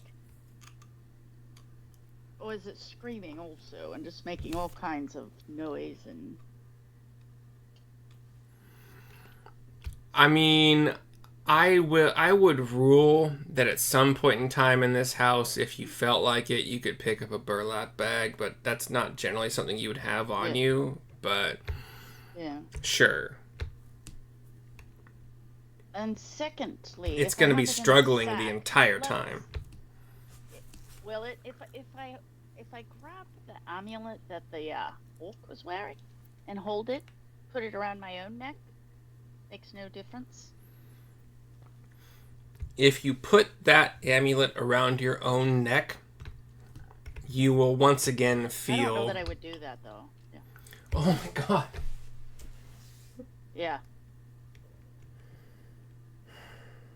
I don't know what to do with that, because you just said, what happens if I do this? What am I supposed to do with that? Well, and like I said, I haven't put it over my neck. Like I said, I'm like holding it, but so when I pull it out of the pack and I'm holding it in my hand again, do I get that evil feeling again, like it's uncomfortable to touch? Well, there was never an evil feeling in the first place. There was like this battle between your god and some kind of storm. Anytime you focus on this touching, it's not going to do it, but anytime you focus on it, you kind of still feel that battle like start to roil up. If you put it up, and if I hold it up to the bag, like if I'm holding it by its string and I hold it up next to the bag, nothing. Next to the golem or whatever the thing is, nothing. It just keeps struggling. Yeah. All right. Syrissa's just gonna set the bag on the ground and just stomp on the bag and put an end to that, because it's just gonna be struggling and making noise, right? Yeah. So there's a dead twig in a bag now. What it was. Yeah. I tried. I really it's did. It's creepy. It's just kill them. It's just kill them. They're creepy. Yeah. Creepy me out. I must say it was a rather handsome little twig creature, but it's giving me some ideas, but I'm kill him. Yes. And Syrissa will point out, and once again, this amulet, something going on with it. What's the amulet? Are you wearing it? No, I picked it up off of the orc. It's that clay figurine of the boar with has little blue streaks. And when I picked it up, I got the feeling because I was saying a prayer clay for figurine of a boar on a chain. Or a leather strap, and let's say like a leather. When I was putting the orc to rest, I got a feeling like I got the sense of something battling with my god, like a storm or something. And then when I pulled it out again and held it up to the bag, I got that feeling again. So there's something going on with this amulet. It is some sort of I suppose once we're done here, I could focus on it and detect good and evil, detect magic, etc., etc. But there's something going on with this amulet, most definitely. Though it had no effect on the rather handsome but creepy twig. I never learned to detect magic, so I don't know. Yes, it's just know that whatever's going on with the dead orc, the creepy golems, and this amulet is connected. And did we figure it out? We knew that the boar and stuff, that they were anchorites, right? We knew that. Because the former group had dealt with the anchorites and we had a conversation with them, or Falcon knew about them and Falcon's with us, blah, blah, blah. You know that there are... Yeah, the former group told you about their encounter with the boar. And you also know that the boars around this particular manse, some of them are probably shapeshifters. Yeah. So at this point, I honestly think we should just, I don't know, burn this place to the ground, dispatch the boars, and be done with it. This place is just wrong. Yeah, it's definitely wrong. So, question number 2, do we just want you to hover over and firebomb and be done with it, or should we look around some more? Oh, let's keep looking around. And number 3, something valuable here. Why are there creepy little twig figurines made of us so quickly? So quickly indeed. Maybe we haven't taken care of the problem. Wink, wink. Let's go find out. All right. And then we burn it to the ground. Yeah, that's definitely always on the table. Yes. If you give me the signal and everybody clears out, I'll firebomb this place. So, Neil and I both took 5 points of damage, right? 4. 4. So Syrissa will reach over and give Neil 4 points, and then and just heal herself 4 points, and then I'm my divine sense, my connection with my god. Let's just say I'm getting a bit weary, so we could keep going today, or we could go out, rest, and come back tomorrow when I'm not as exhausted. Just a thought, because the way the amulet felt, these creepy little lookalikes, I think this is a much bigger picture than what we're seeing, and I do believe we should be fully rested and have a plan of attack so we don't end up, I don't know, dead.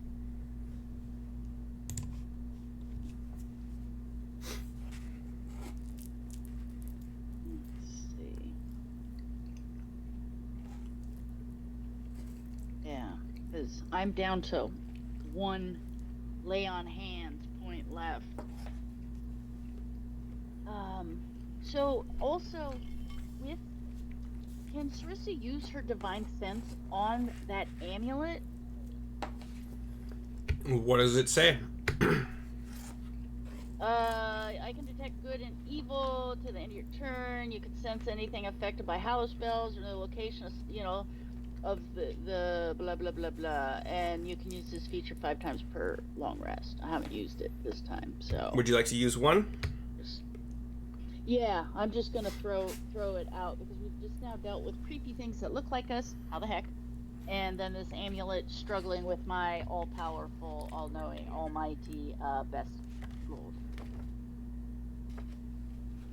Hey, Syrissa, don't forget that I know how to cure wounds.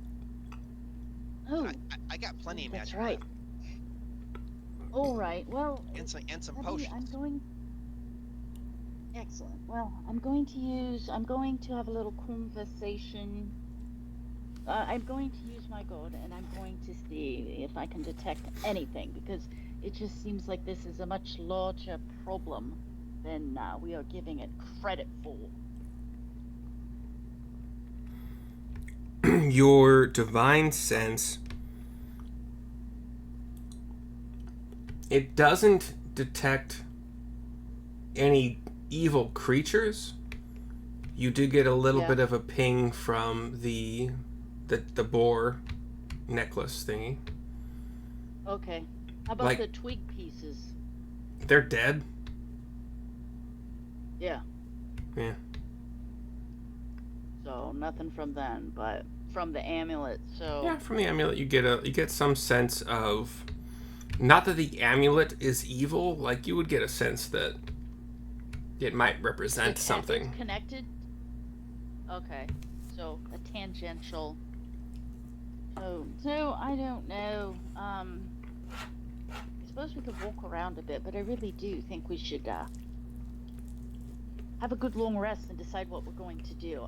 It seems like there's more going on here than we know, and at any moment, I mean, we have little twig figures that look just like us. We haven't been here that long, and we thought we were surprising them. So how, pray tell, were there tiny twig figures that look like us so quickly? And let's not forget the dancing orc eating the dead possum.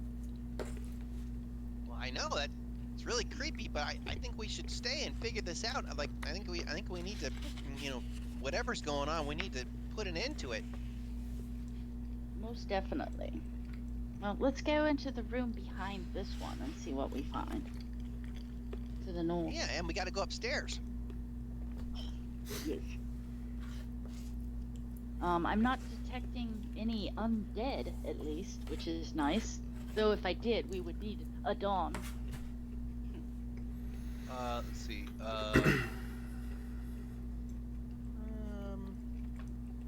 I would like to.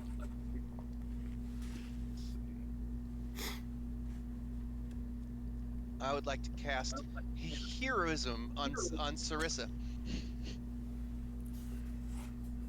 Oh, what? Heroism. Oh, nice. What's that do? it means that you are immune to being frightened, and you gain temporary hit points equal to my modifier, so you get 4 temporary hit points while I can concentrate on it. No, thank you. And remember how we couldn't figure out how I got those extra couple points? Riley, I found it finally. It's because of... Oh, fuck, I lost it. It's because of my fighting style. When I'm wielding my melee weapon in one hand, I gain a +2 bonus to damage rolls with the weapon. Because of my fighting style. Yeah, but you seem to be gaining a bonus to your attack rolls. You have a +9. And that's the thing that... Yeah, and that has to do, like I said, we get I've got the ogre gauntlets, our breakfast, and you're putting that into strength. 1. Yeah, and so your proficiency of +3, +1 is 4 for the weapon, +5 from strength is 9. Yeah. Yeah. Just seems high for level 6. Before I got the +1 javelin, when I had a regular javelin, it was 8. Yeah. So... I mean, right. Rio has +9, and he has +2 from his archery feat, so... Or not, archery fighting style. Oh, wow. So with heroism, you get 4 temporary hit points at the start of each round. Every round, you get 4 temporary hit points, as long as I can keep concentrating. Oh, excellent. That would be lovely, because I must See, and admit, it lasts. All right, I've got him under temp hit points. Up to a minute. Concentration up to a minute. So we have to, I guess, we have to take advantage. So at the beginning of each round, I have +4. So if I went down like 2 hit points, it would go back up to 4 hit points at the beginning of the next round. Correct, yeah. Okay. They're not cumulative, nope. though. At the beginning of each round, that no I stacking. Don't take damage, I don't get +4. Now that would be a spell, right? Right. All right. Oh, thank you so much, Neil. I appreciate it.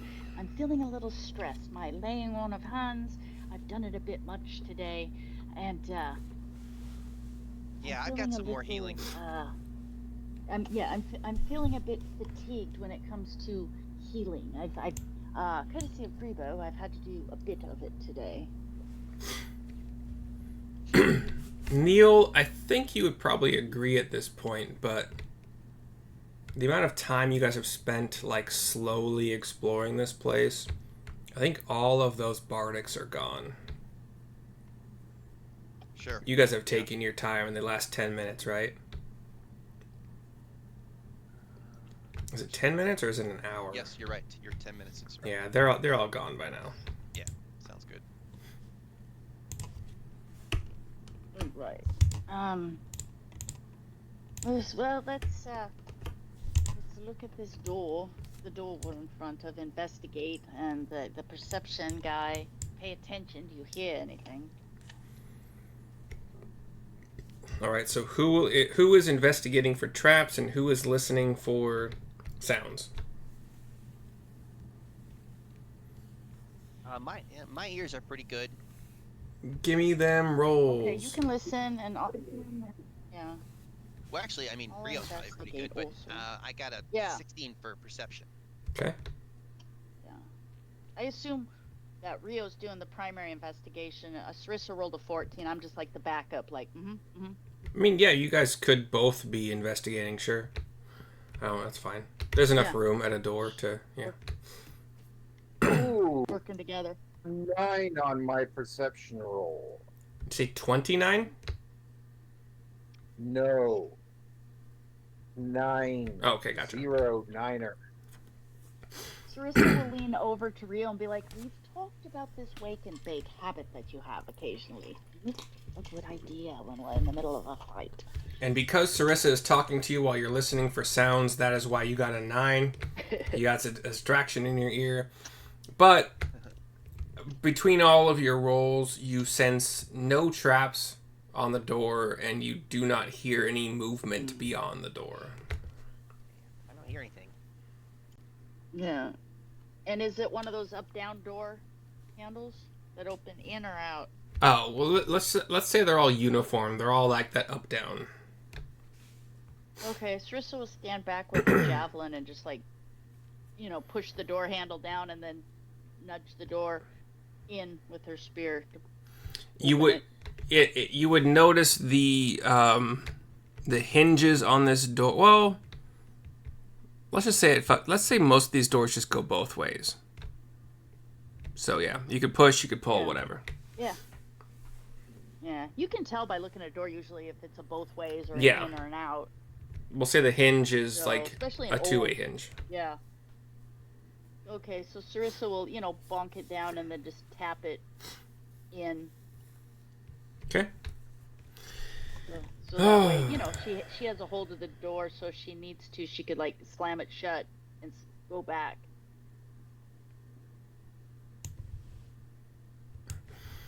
In this room, nature has run roughshod over this kitchen. The furnishings are wholly decayed. The outside door was broken down years ago. That's the one that's to the north here where you see the boards. You see holes in the bottom of the door to the west, like little like rat-chewed holes. Neil, can you get down there and just glance through and see if you see what's in that room? They are not large enough for that. Okay. Just well, little rat. let's just investigate the door. Or does the door just look like a rat-infested door? That's just another door like all the rest of them. Alright, so Syrissa will investigate beside Rio and let Neil listen. Give me whatever And I got a rolls. natural one. So. Okay. Natural one, so Syrissa's 12 not good at perception. investigating. Between all of your rolls, Real? once again, you don't hear anything. You don't see any traps. It's just a door, Syrissa. Yeah, Syrissa will stand back and tap it down with her javelin and then, nudge it open with her javelin again. Oh my, this room just looks terrible. Much of the roof above this chamber has collapsed, leaving debris scattered across the floor. You see bird nests on the wooden shelves to the north and south walls. Either everything has been devoured by what you would assume would be the rats that chewed the hole through the door, or they are rotted. Okay. Oh, Morgoth, don't do that. Alright, and if we investigate the room we just came through, same, it's just ravaged by Mother Nature. Yes, that one is Mother Nature. Okay. Well, I believe there's one more room to our west we still need to go into on this out by the entry. Yes? Yeah, and upstairs. Okay, well, let's go see what's in the room at the end of the hall by the front door, and then we can work our way upstairs. Come on, guys. Over this way. And it looks like the door is actually just broke down or rotted. Yep, it's already been broken down. The door has been smashed to pieces of this parlor.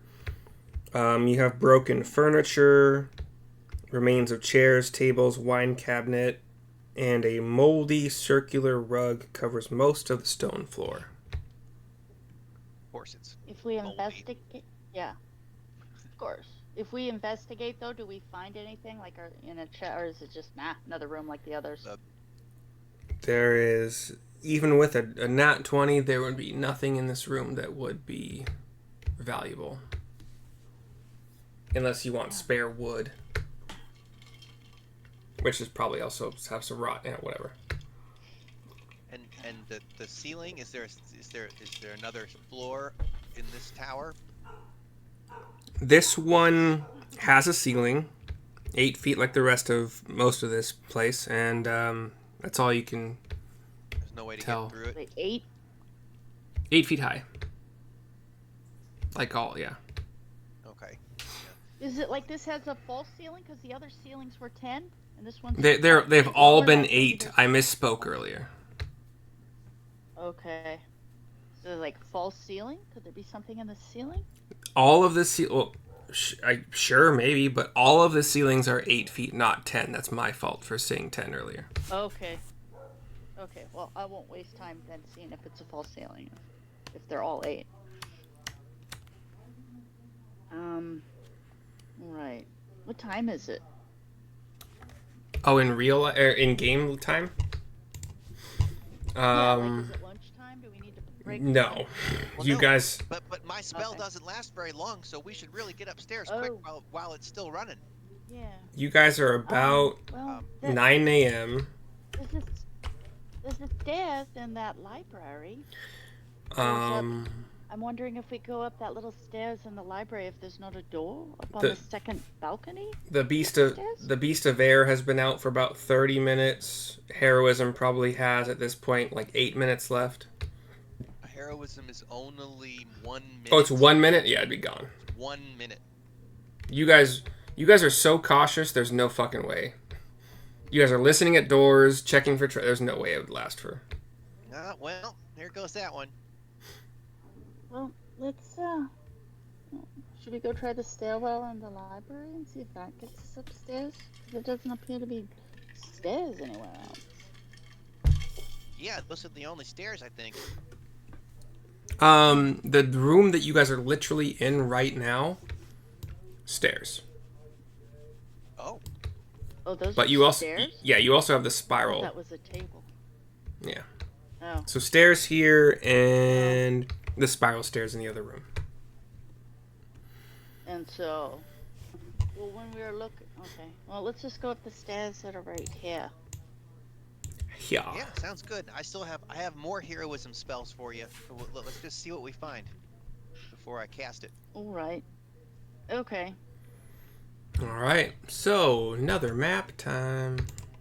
Wait, before we do, Or not. whisper to Syrissa. Syrissa's gonna go whisper to Bugdog and let him know where we're going. So if he hears us holler, you know, he'll need to yell. What, like, you know what I mean? Like, Oh, he's got a sending stone too. So I'll be like, shh, can you hear me now? I'll do my best to get up whatever thin stairs I see. So, yeah. So, but you stay in the courtyard because we really need to watch that well, and we'll only call you if it dire straits. Otherwise, if we have to, we'll bail down the stairs, and perhaps we'll just have you kill anything that comes down the stairs after us. But definitely keep an eye on the well. The kitties are incredibly proud of you, Bugdog. How do they know what I'm doing? Oh, they know you're brave because I whisper it to them all the time when I'm playing with them. Oh. All right, marching order going up the stairs. Syrissa will go first. I'll have my shield up and... Okay. I'll go last. Okay. I'll move you. I don't know what Falcon would do. What do you think Falcon would? Falcon is not a wallflower. He's not afraid. Yeah. Right. So We could have Falcon like at second to the rear to, help Rio, or if he's in the middle, like, it could be Syrissa and Neil could be right with Syrissa. Well, I thought about sending him. Falcon in the I thought middle. about sending him first. Whoa. Yeah, that's true because he is pretty badass. But maybe send Falcon first, and I'll be right behind him as like a tank once, because Yeah. and he has a better ranged attacks and stuff. So yeah. Can he see? Does he have any dark vision? He is human, so no. Okay. Well, Syrissa can be close enough to him where I can whisper, you know, if there's need of dark vision, or we could just bring torches with us. Because I think we've made enough noise that if there's something up there, it knows we're there. Yeah? No? Yeah, Falcon would put his bow back, grab his long sword, and light a torch. So, Falcon with torch and nothing else in hand, followed by Syrissa, Neil, And Rio. Yeah, torch and Oh, long sword. Long sorry, okay. Yeah, then Syrissa. Yes, Morgoth, I see you.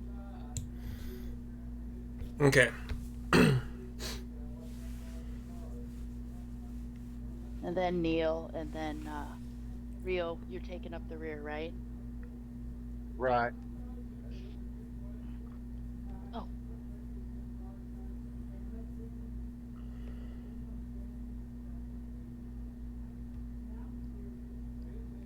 Yeah, I don't see any way around this. Okay.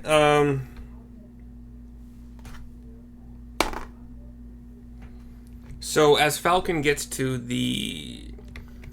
he's looking ahead of him, right? He is looking up the stairs, scanning for signs of danger or threats. He's not paying attention to the stairs themselves.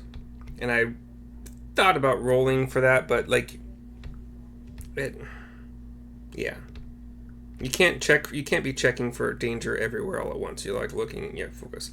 So he does, though, as he places his full weight on one of the stairs at the upper half of this stairway, the stairs collapse. They appear to be structurally unsound at this point for whatever reason. He just barely makes his dex save to jump back, avoiding what you guys see now is a fall onto a bed of wooden spikes that have been planted underneath the staircase. Whoa. Syrissa will mutter to Neil. I don't know. I'm still thinking we've done this place down.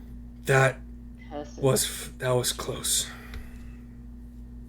yes, like I said, my vote is burn it down. Screw anything that might be inside.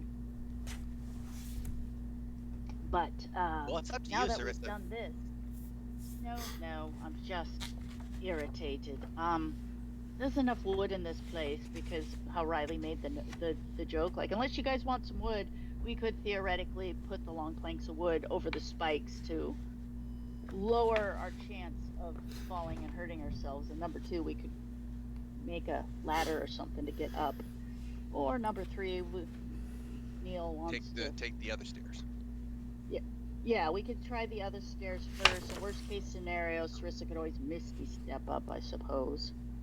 But then I'd be up there and alone. Neil can so. fly up. But Yeah, so. but let's just try the other stairs. Yeah. Yes, let's go try the other stairs first. Hopefully nobody dies. So, All right. hello, Bug Dub. Don't ask. We're going over the other stairs. I heard a crash. Everybody I can okay? Yes, everybody's fine. I'm irritated. We may burn the place down, but everybody's alive. I'm bugged up down for burning. Has it been an hour since our combat? No, I've been keeping track of that. You are about 29 minutes left of your Beast of Air. Okay. Why? Do you want to use it right now for something, or are you following the group to the other staircase? Just tracking. Okay. So Marching order going up Syrissa, this 'cause we're getting staircase. Well, because we're getting ready to go, so Syrissa's gonna fire off her divine whatchamacallit to get a space, one of my slots back, and then fire up my shield of faith again, because it would have ran out, right? Yeah, definitely, yeah. Okay, so I get the spot, and then I fire up shield of faith again. Roki dokie. And let me mark off the divine whatchamacallit too, so I don't forget. I still got a couple tricks up my sleeve. Don't worry. I went up first in the last staircase, so who's going up this time first? Hold on, not harness divine. Feel your spells the bonus you touch your holds. Okay, that's harness divine power. I got that. I got my spot back. Okay, I marked it off. Syrissa, are you taking the lead? Falcons had enough of this taking the lead. Syrissa will be like, fine, I'll go first. But being Syrissa, incredibly slow and careful. Like, one step at a time. Careful, careful, careful. After we've investigated the entire stair. Well, So one step per minute. and tapped around them. Yeah, no, but like One tapping step. around at the bottom to make sure that nothing's gonna collapse. Make sure the center post is solid. That kind of stuff. So poking things, pressing on things on your entire way up, one stair at a time, just poking the stair in front of you. You get up. It doesn't take that much time. Like step, poke, poke, poke, step. You know. Yeah, I would have grabbed the post at the bottom before I even started up and like, pulled it back and forth to see is this thing attached at the bottom and at the top. As you do so, you notice it's pretty sturdy. Okay. All right. Falcon, do you care to be behind me or do you want to be more towards the rear? It seems to be fairly sturdy. Behind you or towards your rear, either one works for me, if you know what I'm saying. Mm-hmm. So, yes, you can just be directly behind me. If for some reason you see me kneel... No, Syrissa completely got it. Okay. She's a very, very Cool. good-looking tiefling, and Yeah. she just takes it and She knows. smiles like, Yeah. I still got it, baby. Yeah. When she stands up, I'm assuming she's taller than Falcon, though, so she kind of winks at him, does the little eyebrow waggle. How tall is Falcon? He's probably shorter. Syrissa's incredibly tall. Yeah, I remember. Yeah, he's probably shorter by like an inch or two. Yeah. Like maybe 2 or 4. Something like that. Whatever. She does the little eyebrow waggle. I'm gonna say Falcon is 6 foot even. Okay, yeah. So, I'm not always adventuring. We'll talk. So, Yeah. but yes, if I see something or, we're attacked, I will immediately drop down and hold my shield up so it gives you line of sight so you don't have to worry about, me blocking the view of whatever it is. Yes? Sounds good. All right. I'll get on my knees for you anytime. Okay, we should focus on what's going on right now. But All right. So Syrissa makes her way first up the stairs with Falcon right behind, or is Neil between them? Or yeah. No, Falcon would be second. Yeah. Yeah. Neil could also stand on my shoulder too. Yeah. Like, she doesn't have a problem with Neil. Or fly. Even Sorry, sitting on my shoulder. Neil's direct. I would like Neil to be directly behind Syrissa. Yeah, I just want to. I had a feeling maybe, but anyway, let's stop dillying and dallying here. And You guys. Say to Neil that, like, if I go down, Neil, be sure to get down out of Falcon's way. Okay. You guys make your way one stair at a time, poking the next stair up, just to make sure it's structurally sound. Not a whole lot of time does this take. You find yourselves on the second floor. You have more bookshelves that are also empty, and you just kind of see. Hold on. Yeah, for now I'm just not going to do a second map. For now, you just see. Yeah. Stone walls. Stone walls? No, sorry, wooden walls. Like, So this is basically a confined room. Like, this is a room, and these stairs go to the second level, but there's no doors going into the rest of the house. It's like the second floor of a library, but yeah, it's enclosed. No doors, no windows. It's self-contained. Okay. Actually- Well, this doesn't seem like it's going to work. There's a window About to the outside. about the same shape as the room we came from. Is what you're Yeah, and there's a window to the outside, but it's just like all the rest of them that's covered up. Yeah, we need to find another way upstairs. Yeah, well, we can always there was go holes outside. in the ceiling There are holes in the ceiling out in the very first room that we came in. Remember, I flew up through the holes in the ceiling of that first room, and it was pitch black up there, so we didn't go up there. Well, we can light torches. We could also have you fly up, and perhaps we could remove some vines from the windows and pry them open, or something like that. You know, well, I'll use fly a up ladder. through the roof of that first room with a torch, and we can tell you what's up there. Yeah, why don't let's do that, because this is getting ridiculous. That's the last idea I can think of. And I could always fly up the stairs too in the other room. Yeah. So please, and if it doesn't work out, we burn it down. please try to remember accurately the answer to this question. In the first floor of this spiral staircase room, I told you there were bookshelves, there were moldy books, there were blah, blah, blah. Yes. Did you guys still do some kind of a investigation check? You did search. Yes. Okay. Yes. So, if we investigate... Whomever would have been searching the first floor, I believe I did not require, because I didn't think there was anything there. So give me, whomever would have been searching, honestly, if you were not, do that roll for me of investigation. I got only 13. Only if you think you would have been searching. Oh, 1,000%.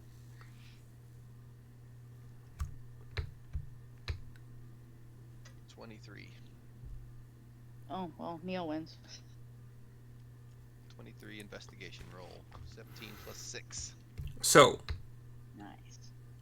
The books in the bottom floor are, you do find, and if Rio's in here, even just giving a cursory glance, is there a adjective? Cursory. But like cursory, can you? Never mind. Whatever.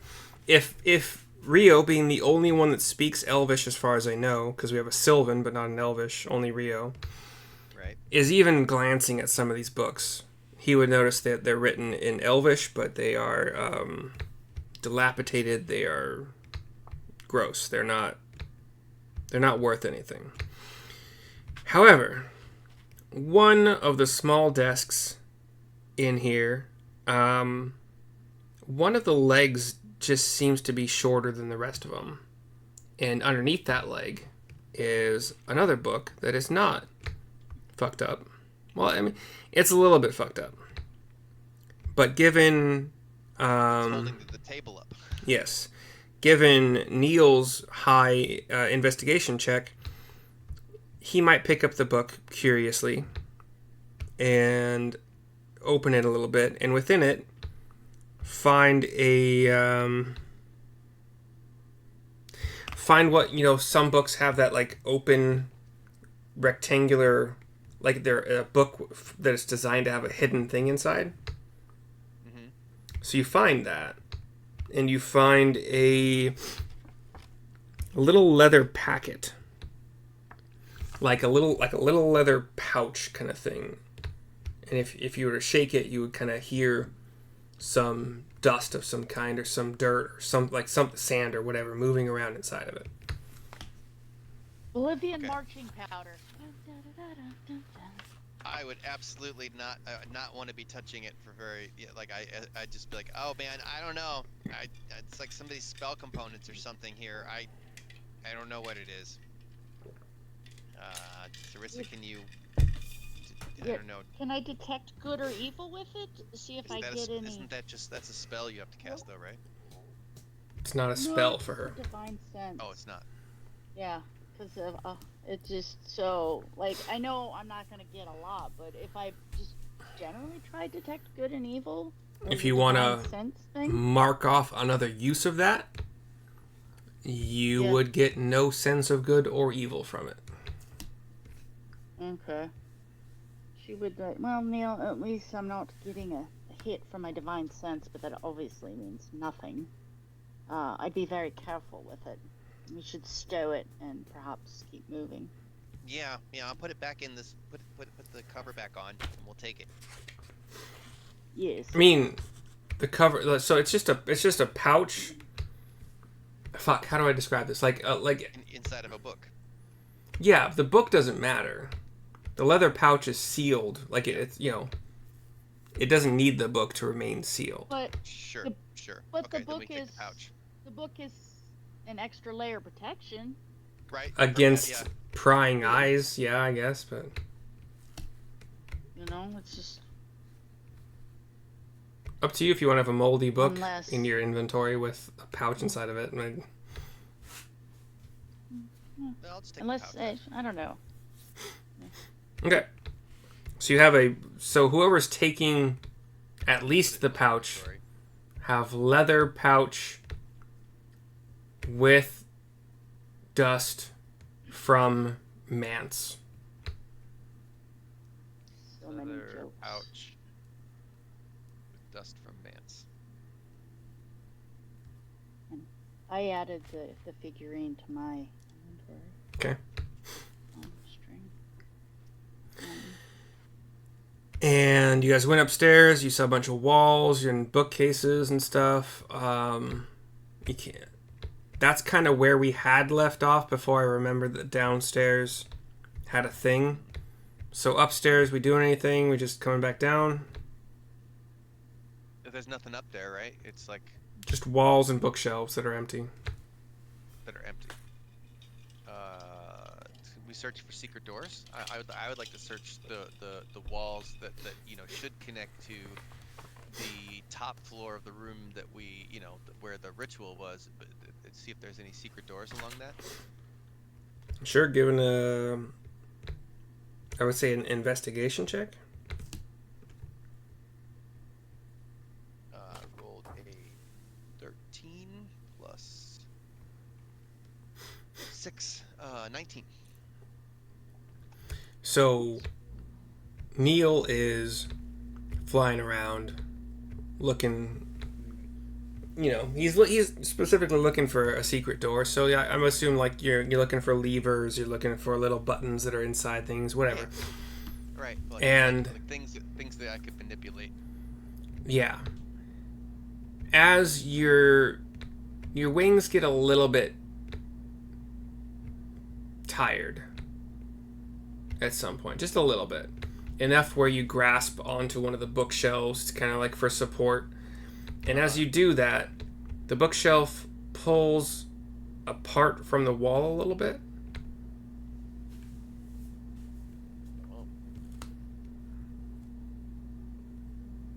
Just a little, because you're tiny, you're small. Yeah. Hey, I found something. Oh, excellent. Like a hidden door, perhaps? Yeah, come on up here. Well, I guess all right. You guys would we're probably, already up there. be up there. We're out there. Yeah. All right, We so all we fire up would, our I torches. guess, assume our marching order and have the first person open it all the way. All right. Yeah. So don't forget if because Neil will be with Syrissa. If I go down, you go down. So Falcon has a good shot. We're not blocking him, but yet we can still engage if need be. All right. Let me do a thing here. Okay.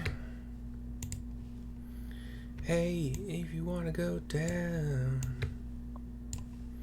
like some junkie cosmonaut. Falcon's with you. All right.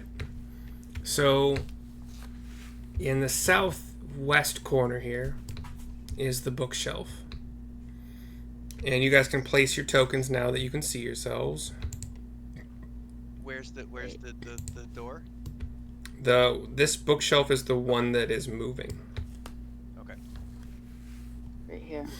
So it'd be me, Neil, then Falcon, and Rio. And before we went in, Syrissa would be like, would explain to Bug Dub, we're in the library, we're on the second floor, we found a hidden door. So we're basically in this Well, we're west of you, over the entryway, a little south of the entryway. Bugged up, understood. Nothing, but happy to hear from you.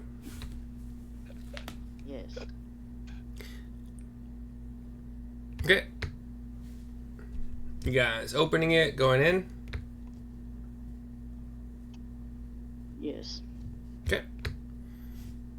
The one time you don't inspect for traps. Hell yeah! Just kidding. Alright, so, actually, I think I'm kidding. I haven't actually read this room yet. Hold on.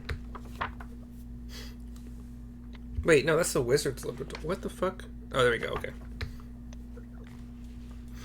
When you walk in through this hidden bookshelf door, you see a 4-poster bed. Stands between 2 shuttered windows against the west wall, as you can see, and an empty wardrobe against the east wall. I think that's probably this guy. A fireplace built into the south wall features an elegantly carved mantelpiece. And let me just see if there are... None of those little blights on the mantle this time, is there? Not this time. And you would see doors, Right. doors like a double door over here.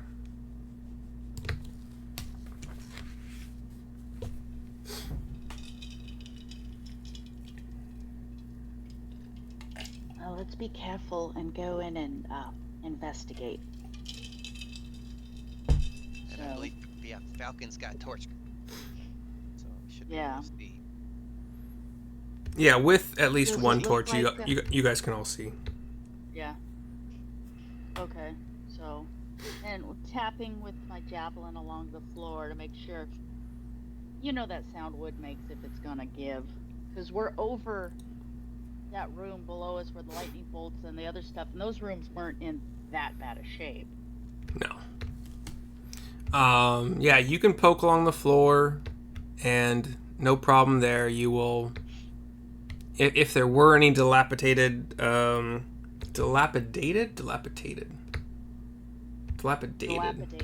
Yeah, if there were any bad spots in the floor, you would find them, but you do not.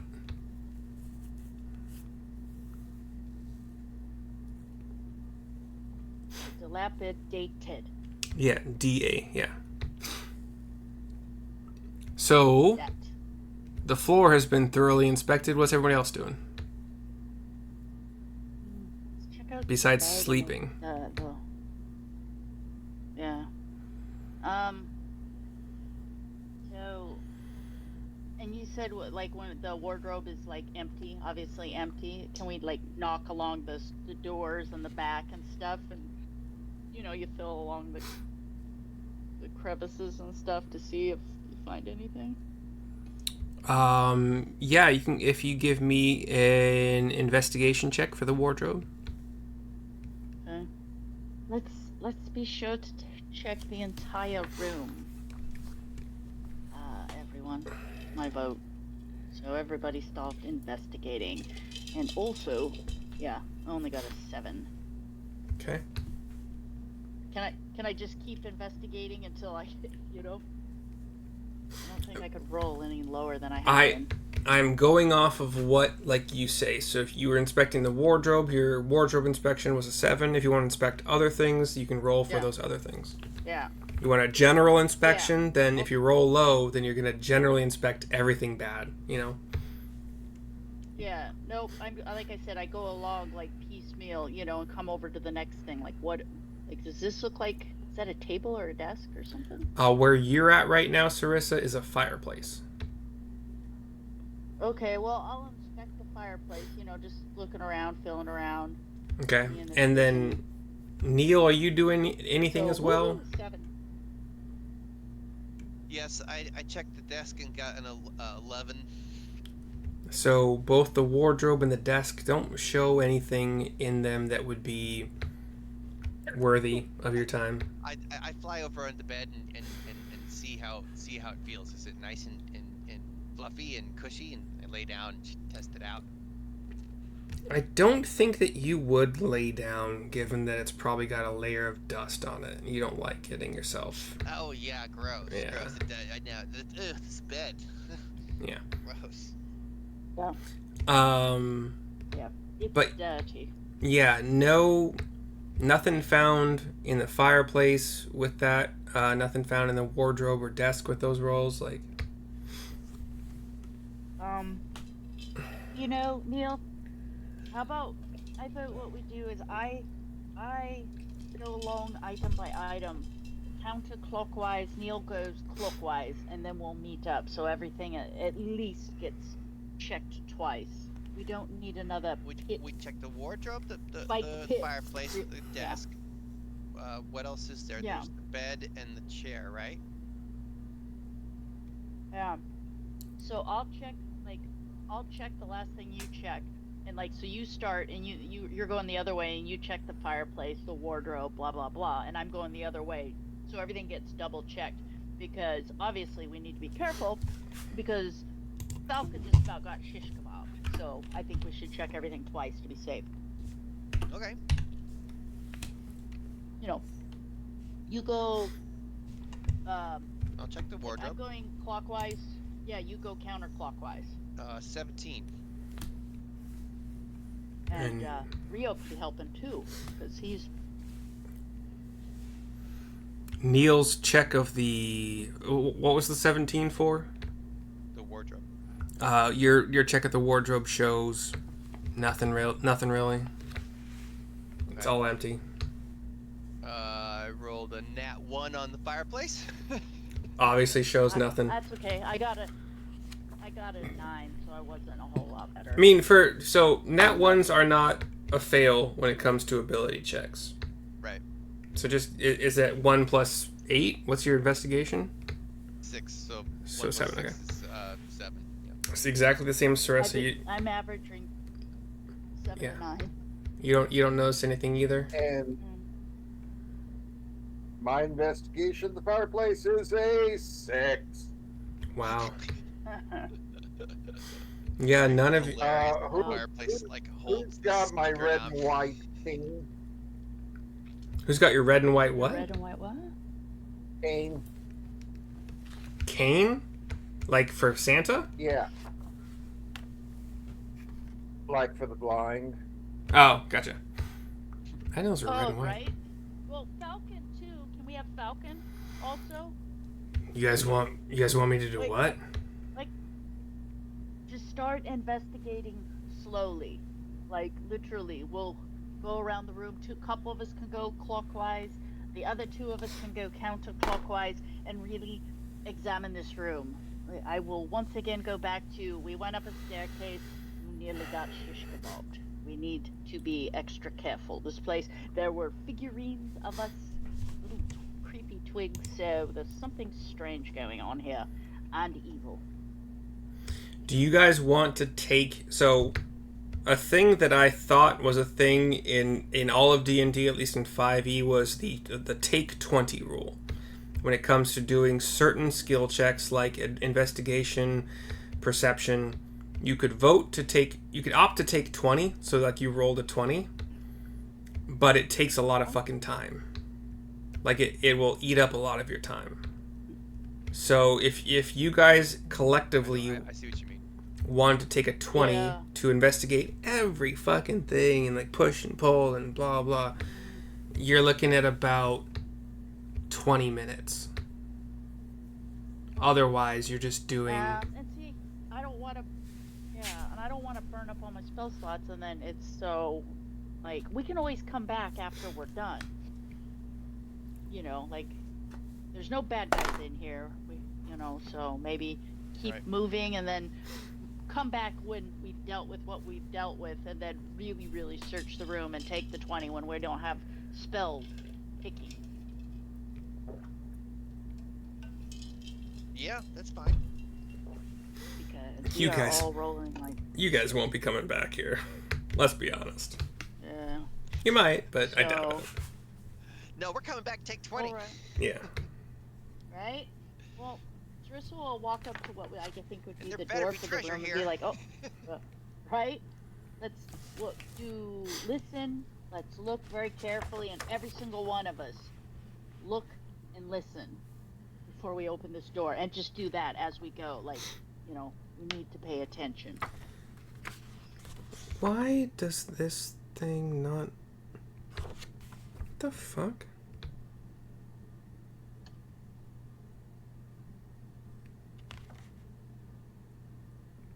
There is literally the book just skips over. Okay, whatever, fuck. Okay, so Like there's nothing here? listening at the door. I'm assuming checking the door for traps also. Mhm. Whatever your rolls are, this door is fine. You hear nothing. Alright, I'm just curious. Let me see what I roll.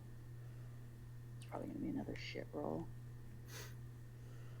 Oh yeah, 8. Woohoo! Hey, Alright, get him out of the way. Syrissa will... Yeah, so Neil, get over here. Falcon, alright. I'm going to open the door. I'm going to open the door slowly towards me, so if I need to, we can throw ourselves against it to slam it shut. Should there be Okay. something on the other side? Okay.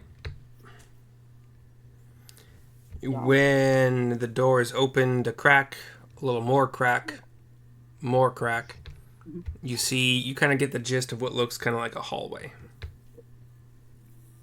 Alright. And I'll whisper it to Neil and say, pass it on.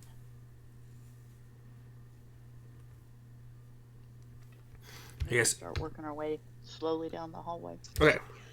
Dark hallway. The walls of this hall are lined with closed doors and shuttered windows, aside from the doors you just opened.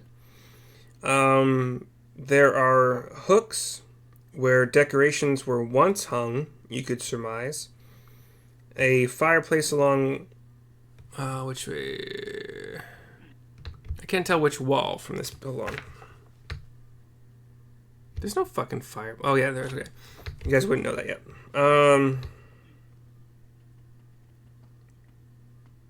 Natural light is entering through a hole in the roof, but not where you guys are coming from. So, like, further down? Yeah, let me reveal what we got so far here. You guys see this portion.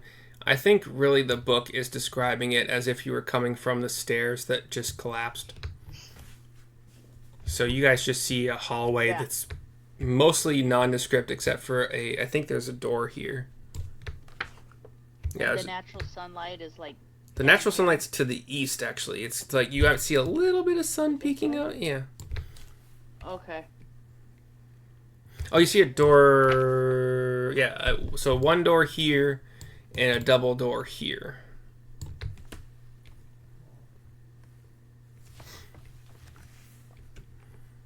But yeah, no sounds of anything moving aside from yourselves. Alright. So like the window looks like it goes maybe into we see into the courtyard or no? Like that. There's one window right like where we Neil should is right be able now. to see Yeah. So- Look, Dab, we're up here. Yeah. Can you hear me now? Are you using another charge of the sending stone to say that? No. Okay. So if we get down and kind of peek around the I'll pull my little mirror out to look down the All right, there's a so door right here we probably need to open. you would see a fireplace on this that's what this grayish area is, with a large insectoid head mounted above it. What? You would see the light kind of streaming in this area from a hole in the ceiling. So this is a fireplace?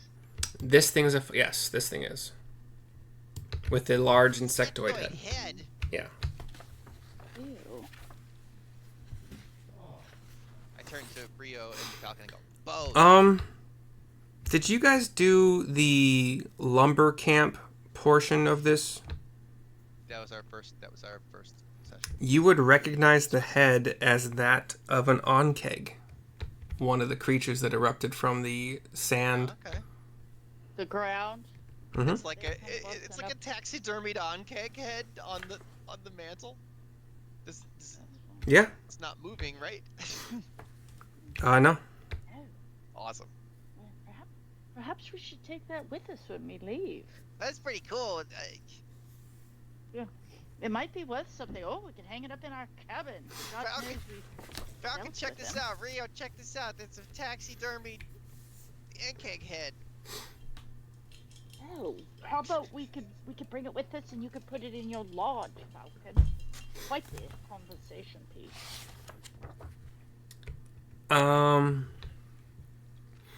The way this fucking book is laid out, like, it assumes you are entering certain places from certain... Yeah, so... It thinks we came up the stairs right here, right? Mm-hmm, The stairs are, like, over here. Well, if it'll make it easier, we can, like, No. tippy-toe our way down there. No. What's happening that's now is... You guys didn't hear anything because these creatures were very, very quiet and still, just roosting, just sleeping, just hanging from the rafters. And as you enter and start talking to each other, you start to hear the stirrings. And you look up and you see what you quickly count to be 12 Stirges. Sturges, more Sturges. That you have met before. No. I didn't even know they were in this fucking part of the book, but apparently they are. Here they are. It says maximum of 12, which actually fits pretty well for with Falcon being part of your party. And yeah, so fuck, let's roll initiative, man. I will allow you guys to make the decision. Do you want all of the Stirges to act on the same turn, or do you want them to be in groups of 3 or groups of 4 or individually?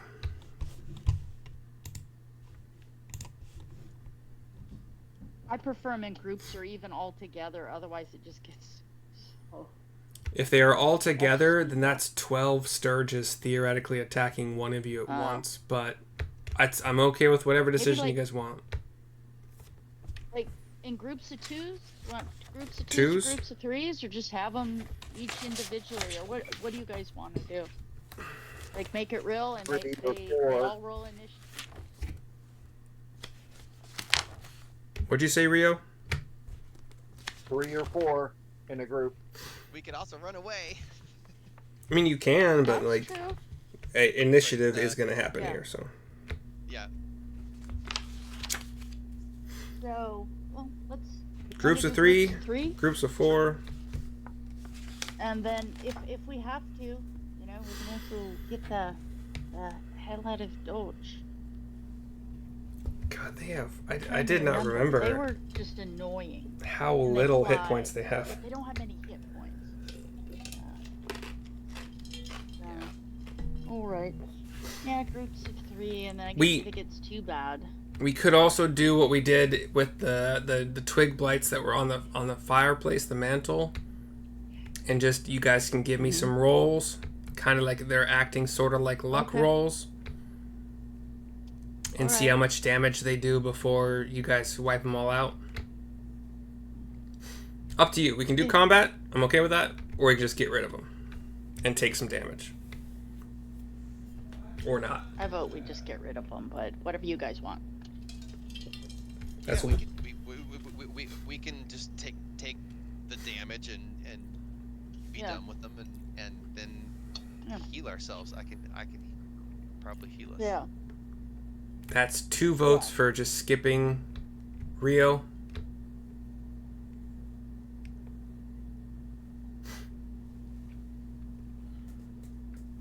Do you want to go through the combat, Rio, or do you just want us to? Do you want to roll, see where we go, and then keep investigating. I don't care. So if you want to do the battle, Rio, we can do it. It's not a problem. But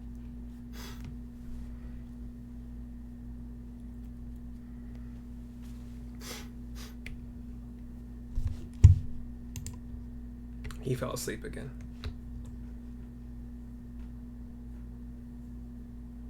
let's just move past it. All right. So give me some D20 rolls from all three of you, and I'll do Falcon. Okay, D20. 1. Okay. Oh my god. Holy shit, but I got a 19. So Okay. between the two of us, we average out to like a 9.5. I was gonna say it doesn't average well. You average to it 10. Better than 1. Yeah. Oh yeah. So I got a 19. Rio, what's your D20 roll? We can heal you, Neil. 19. Okay. So, Falcon rolled a 15. Neil, you are obviously the recipient of... And it kind of makes sense given your AC in comparison to everybody else's, I guess. It does. Yeah. Let me figure out... He flies, too. Just like So do they. Like he's almost like... Yeah, that's my point. It's like they would see him as like, and who the fuck is this thing flying in my space? Yep. They just mobbed me. Like, yeah. And we're all standing there looking up like, oh my god. Neil's tough. Yeah. So Neil, What is your you hit points? you get mobbed. Holy shit. We're gonna say out of the 12 of them, I have a D12 here. There we go. Out of the 12 of them, you're gonna take the higher of the number. So if I roll a 3, you get 9 of them on you. If I roll a 6, you get 6, like that kind of thing. And then I'll figure out if they're not gonna do full damage because they're like a lot of them will be dead. But I rolled 3, so you get 9 of them on you. They don't have strong attacks. Let's see. They did roll a 17, so they're going to do some damage here. So you take 4, Okay. 6. These are additive, so that's 10 total so far. Yep. Another 4. And then another 6. 20. Yeah. Alright, my blood just got sucked, y'all. Yeah. So in that amount of time with them swarming, we have Rio firing shots or swiping with his rapier. We have Syrissa probably mostly doing rapier or longsword or short sword. I think longsword, right? Falcon is also longswording, and Neil is mostly flying around getting mobs, like trying to hide and get help from everybody else. Because they're like around you, sucking your blood. Yeah. Like when somebody catches on fire, like your instinct is to tackle them and put them out. Their instinct is to run very far away and just make it worse. Yeah. Whomever is controlling Falcon, he takes 5. Okay. And the other 2 of you rolled well enough that you're not going to take any. But you have the corpses. If you want to kill them all, you have the corpses of 12 Stirges just along the floors of the southern western part of this hallway. Are they worth any money? Like nutria or anything? You could try. Like are there bounties on these things? Yeah. That's funny. So proboscis, straws. Exactly. So we can throw them down into the courtyard, but first, oh my goodness, Neil, I have a healing potion. I got magic too. I can heal myself. Bugdub heard a lot of screaming from sounds like fairy guy, and everybody okay? He's yelling. Yeah, Okay, yes. Hold on. Let me Yeah. drink let me drink up one of my potions first. Let me drink. Let's see, 2d4 plus 2. I'll expend one potion, and that's 2d4. While Neil's healing himself, Syrissa will explain through the slat what happened to Bug Dog. Ooh, So he doesn't double feel like we're fours! ignoring him. So 10. 10. Nice. Nice. 10 points That's from good. the healing potion. That's pretty amazing. Yeah. Syrissa will lay her hand on him. Should I give you my last I healing just want to point show it that I to you. have? It's so amazing. It's like, look at that. Yeah. Oh yeah. Double. It's actually, yeah, I was gonna say, it's not shut. There you go. Double 4. There. Why is it? There you go. Double I see 4. the 4. That's awesome. Dude. Then, Well, I have I'll cast Cure a Wounds on tiny myself. bit of healing. So I'll save it for in case you get Yeah, attacked save it. again, and we need to make sure you don't die. Yeah, save it. I'm casting Cure Wounds on myself. Excellent. And I rolled the max there as well, 12 points. So I'm back to full health.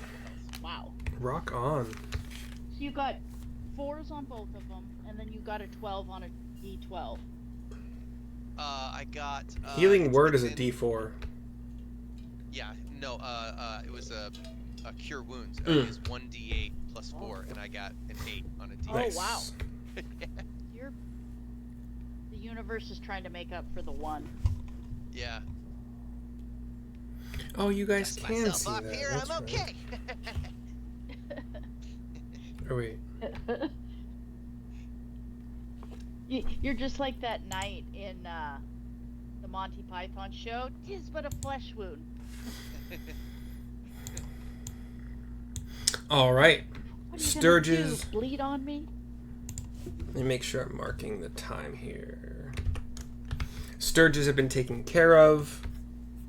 Are you guys picking up any pieces of them? Did you want to try to? Yeah, I vote we try to salvage what we can. Okay.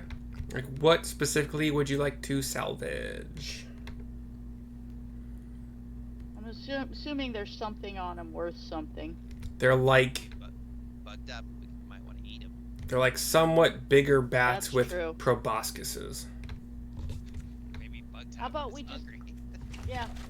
Well, how about we chuck them down into the courtyard and tell Bugdog just to pile them up, and we'll deal with, like, one at a time, and Maybe he's hungry.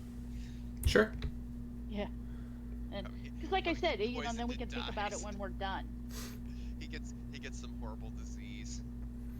Oh, he's not gonna eat them. Yeah. You guys are giving him like 'Cause they suck, quality food, so he don't have need that. Very generous to Bugged up. Yeah. So we'll just chuck them down through the, down into the courtyard and pile them up, and then, if we can, think on it and see if there's anything worth keeping, we'll take it with us. So you have a pile of Stirges in the courtyard. I love it. Bugdog just watches as Right. each one just is thrown and splats. Not like splats, but like makes a sound like a Yeah. yeah.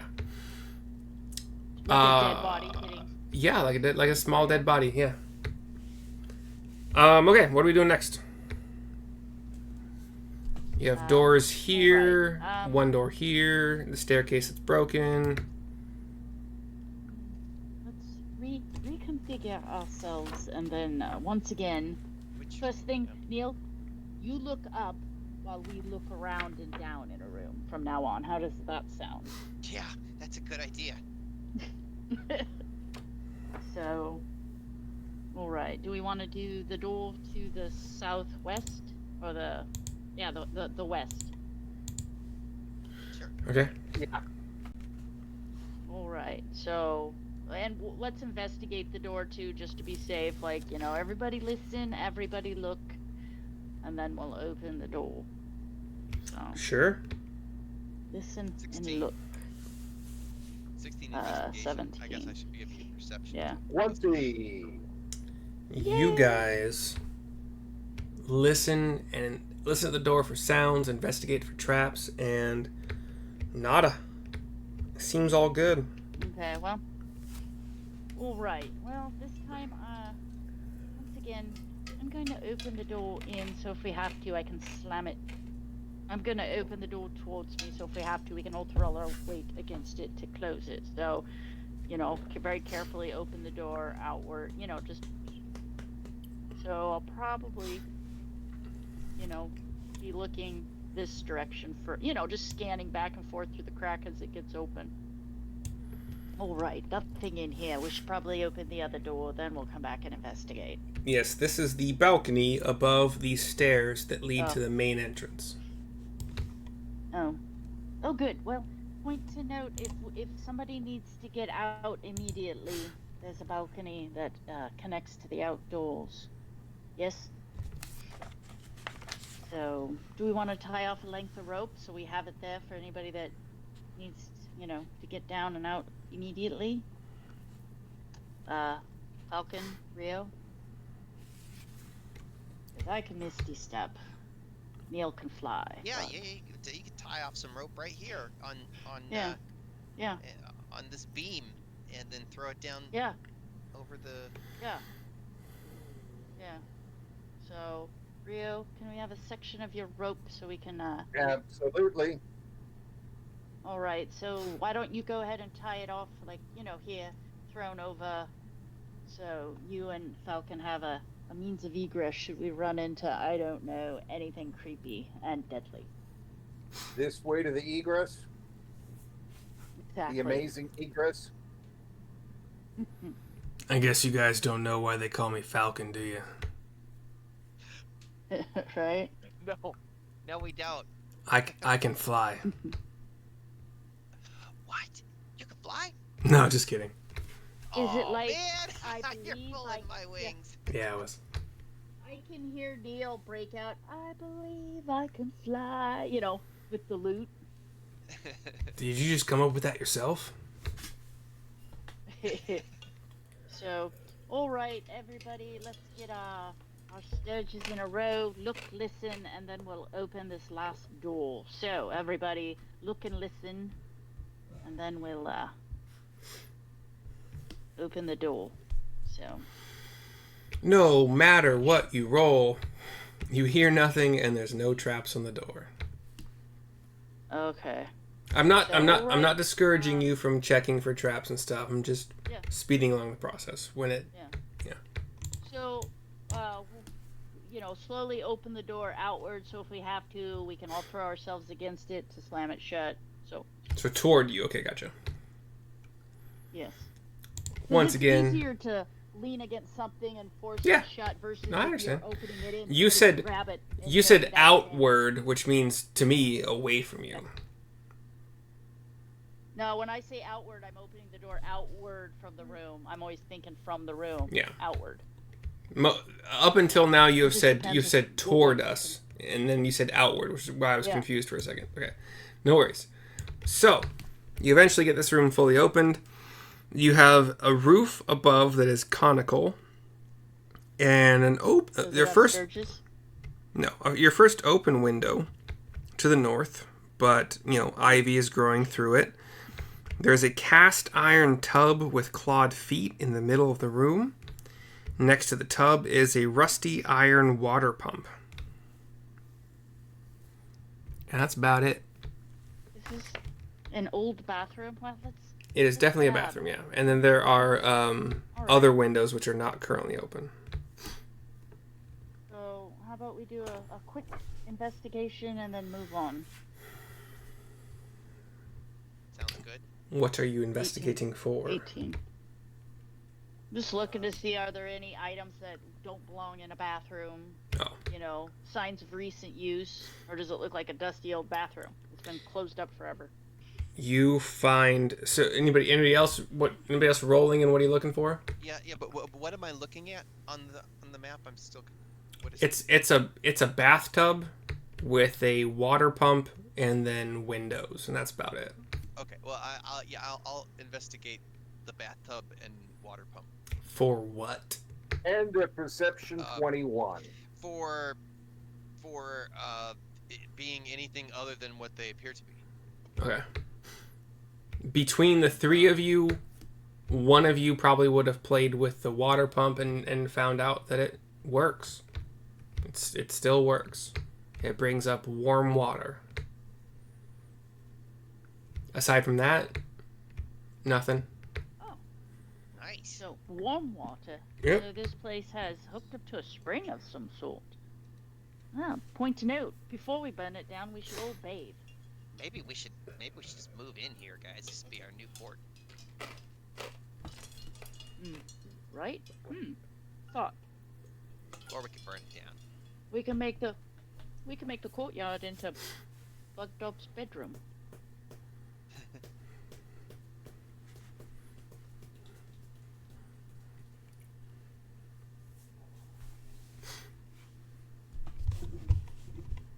Okay, what are we doing? That's my question. Rest of the second floor. Come on, let's go finish out this place.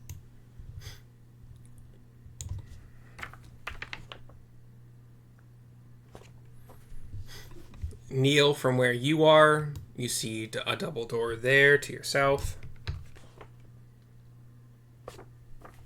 I'll go up to the door and listen. You 18 plus something. you hear nothing. Does the door have Just handles? got a natural Is it 20. locked? Investigating. Investigation shows no traps. It's the standard handles that are like down or up.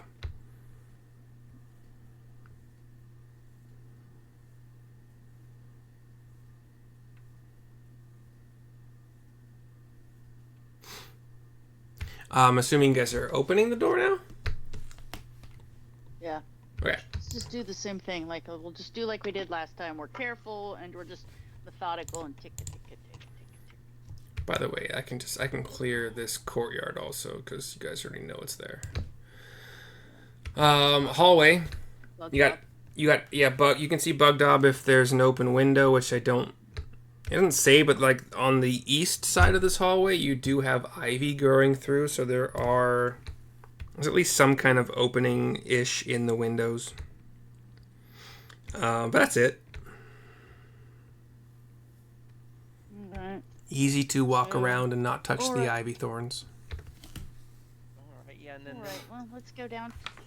You have this room ahead of us would have been that one that has the broken floor. So Yeah. be careful that there's a broken floor in there. another set of double doors Oh, here. yes, that's fine. Yeah. Get off. This would have been the room. Neil is correct that he flew through the hole, but it was too dark for him to see. Yeah. But he didn't hear Alright, anything. get your torch ready. The torch is still lit. It's fine.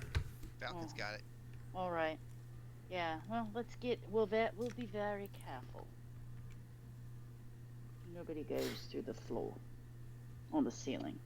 You could have Falcon go first if you want. Yeah, the Falcon, would torch. you like to go first? Yeah. Well, of course are you willing to go first this time, Falcon? I got Yeah, no don't problem fall. going first into a room. It's just, the stairs and unpredictable. Very Yeah. unpredictable. There was a hole in the ceiling, so just be aware. There might be a weak spot. So, Falcon listens at the door, hears nothing, and he's about to reach to open the door. Alright, cool. No one's inspected it. He opens the door, and everything's No, I fine. thought we're inspecting everything as we go. You Like, have to already say it said every that as we time. go. But I said at every single door. We're going to inspect everyone. I didn't see any rolls. Yeah. Yeah, pedantic is right. Be as pedantic as... Anyway. This is the room where the orcs came from. They have trashed everything.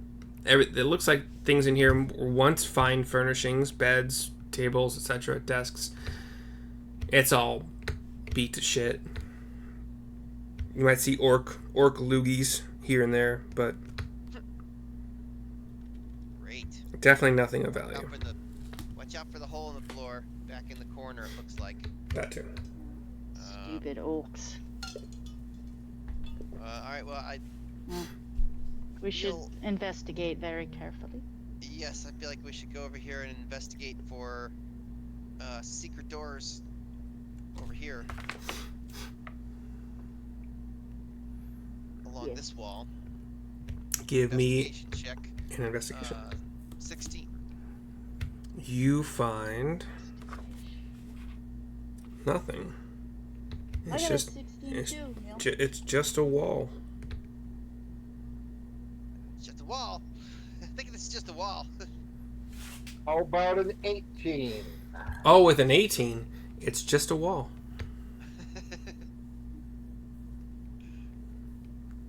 Why, I oughta. What's on this table over here? Is there anything? No, it's a broken table.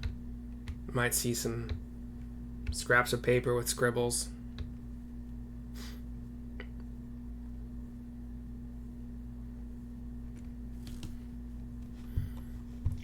Alright, well, unless we're gonna take 20 and tear this place apart, or we're gonna burn it down, or we could move in.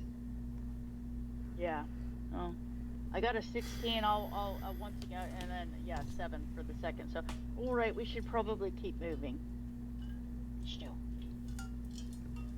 All right. Where to next?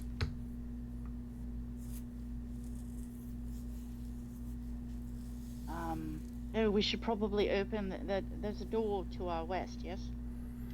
There is not. No. But not a door to our west. Let's go downstairs. Let's go downstairs to this room and look down there. All right. I could just fly down.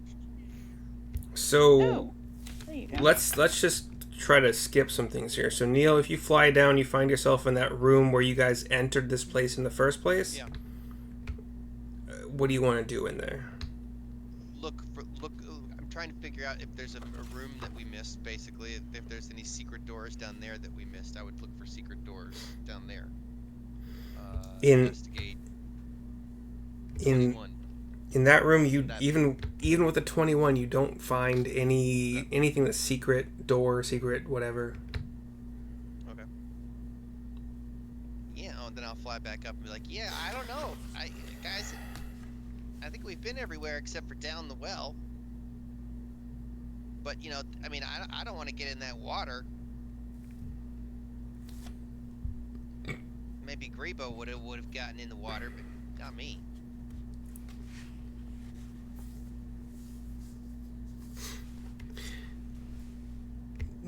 Not that it's related to anything that would solve the puzzle or whatever, but your summon a buddy is about as versatile as you want it to be.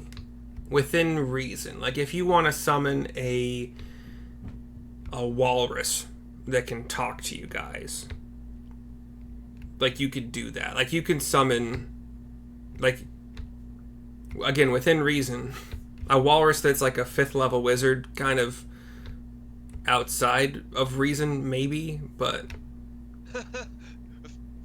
I mean, depending on how you define reason. yeah, I know, right? Like, but a walrus also would be limited by a land walrus's movement speed, so not very fast, can't do somatic. We've got a well with water we need to investigate, so we could potentially summon someone that can navigate in the water, can see in the dark, and can get back to us and let us know what's down that well. Yes. Yeah, but Rio can't summon a different creature, can he? For that, or we could we could potentially call Grebo back and have Grebo wild shape into something. Right, into a fish.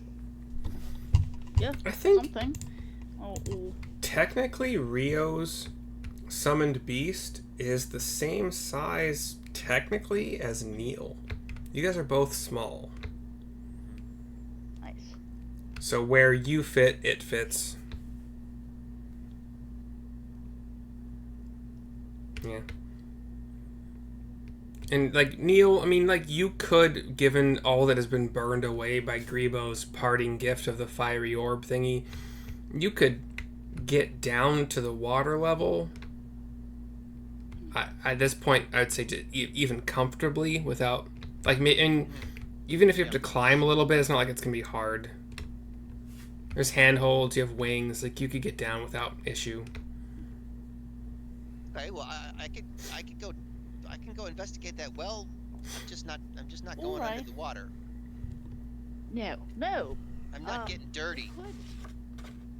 Well, we could also send a stick down there, or lower one, so you could see how deep the water is. Like, send down a 10-foot stick on a rope, and you could see if you could stand it up and touch the bottom. Is it 5 feet of standing water? Is it ridiculously deep water? Even if it's 2 inches, I'm not touching it. Yeah. Oh, that is something we could do. That's what she said. Before we send you down, we could tie a rock onto a rope and lower it into the water until the rock hits the bottom, and then pull it up and see what length of rope has gotten wet. So we have an idea of, are we dealing with a fathom of water, 2 inches of water, or, incredibly deep water? Like, if we run out of rope and we're still lowering said rock, that is some very deep water, which means potentially there are much larger things lurking in said water. Yes? Oh, yeah. I didn't think about that. Yeah, the size of creature that can live in 4 fathoms of water is markedly different than creatures that live in 2 inches of water. Do you all wish to have your tokens on the first floor again for this stuff, or? Yeah. Yes. Okay. So, Rio... Oh, well, we need to grab Rio's rope of egress. And then we go to the courtyard, tie a rock around the rope, and we lower it in to see if we can have the rock hit the bottom. And then... And I've got 100 foot of rope. All right. Wait. Hopefully we hit the bottom in about a foot. Did anybody else hear what I heard? Tie a rock around the rope. Yeah. I'll tie a rope around. Okay, I'm just making sure that's not my brain that heard that incorrectly. Tie a rock around the rope. Good stuff. Okay. Right. We could call Grebo back in with his molding stone. We could theoretically wrap the rock around the rope. Let's, for the sake of brevity, you guys tie a rope around a rock. You lower it.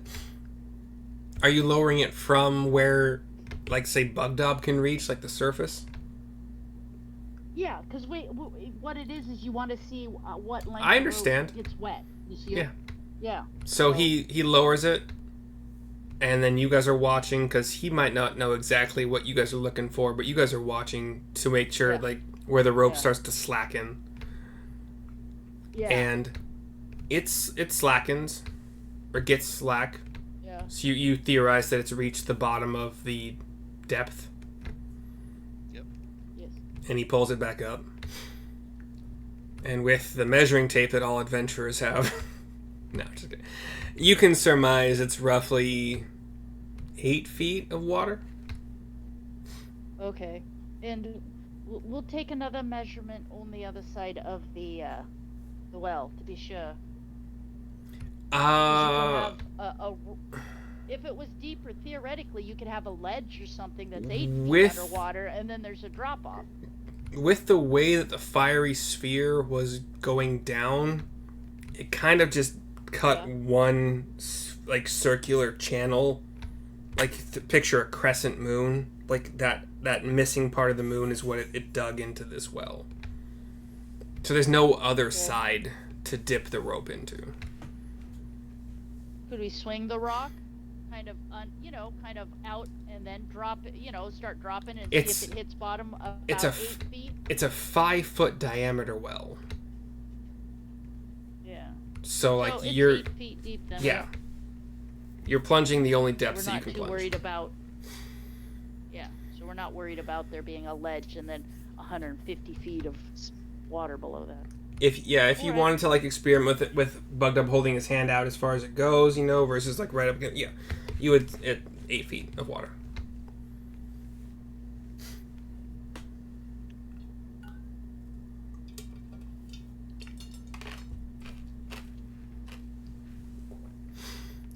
So you believe now, you know how deep the water in this well is, what you're gonna do with all that information. Yeah, I'll just go down and investigate the inside of the walls of the well all the way to the water line then. You see pretty well crafted stone well walls, mortar is the stuff you put in between that shit, right? Like, so mortar and so mortar and stone, Yeah. and then water that you can't really. And a dead vine, dead stalk. It's not dead. You guys, Grebo didn't kill and it's it. growing up out, and it's growing up out of that well. Yeah. Like, you.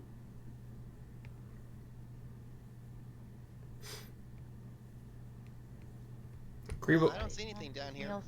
Yeah, he burned away a good portion of it, but it's still alive, in all technicality. Yes. Should we try to end this thing because it is evil fundamentally?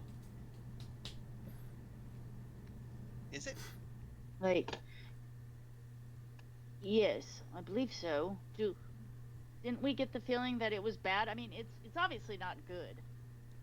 I don't believe you guys did like an evil or good check on it.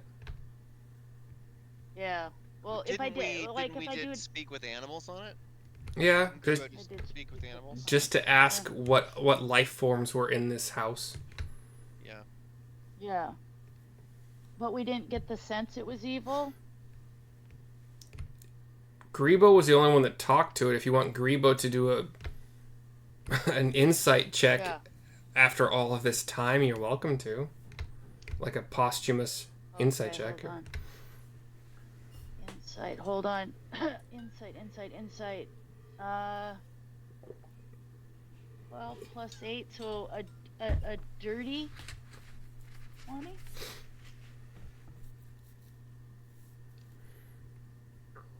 Um, 12 plus 6, so 12. Alright, so 18, it's fine. Sorry, my bad. 18. Even if it were a dirty 20, talking to it would not have given Grebo any indication of its alignment. Yeah. It's a tree. Well, here is Syrissa's thought. Yeah, there's been. I like that pronunciation better. Tree and, Gulthias versus It's Gulthias. a Gulthias tree. So, Syrissa is on the side of destroying it. It's just needs to go.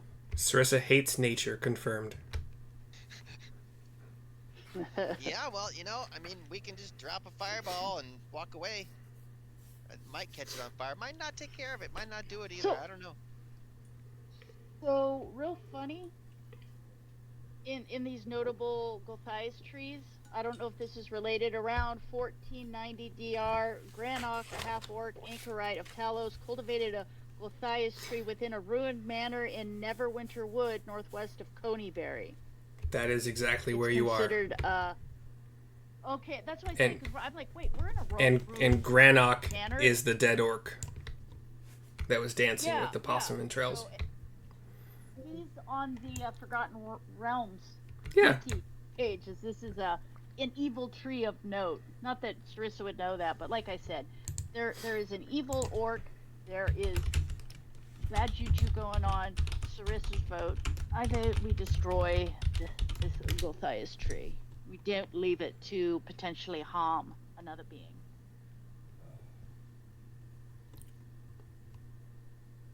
You would you care to try? Well, like, could we bore into it and then have Neil drop one of his little? I don't know. Drop it in the center of the core of it. Right. Well, we could actually like make like a little, almost like a cone or something, so it goes in the hole, and fire in the hole, and everybody runs and just let it. Syrissa, can you read your detect evil and good. Okay. The paladin Okay. thingy. Yes.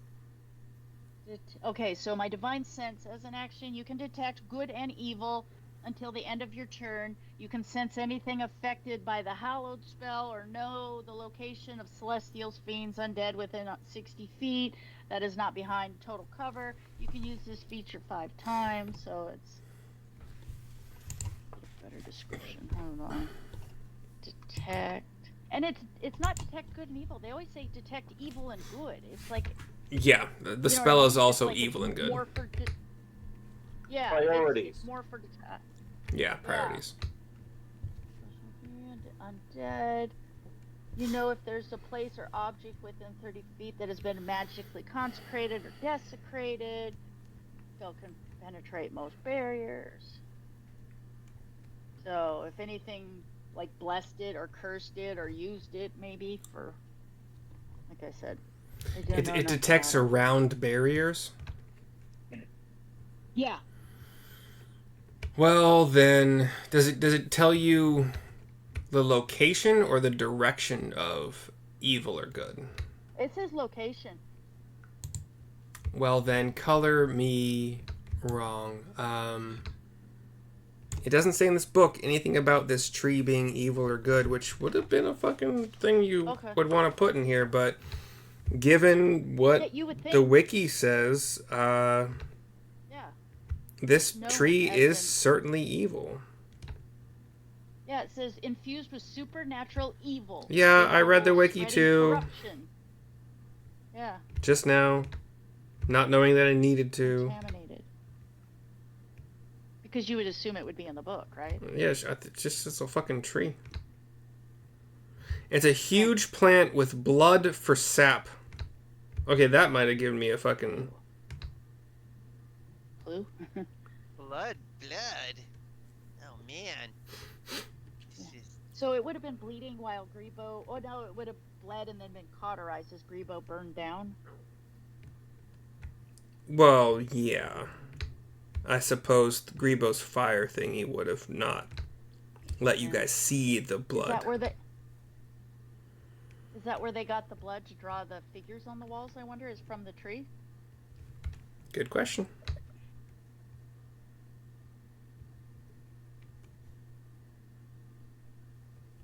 All right, let me mark off my spell.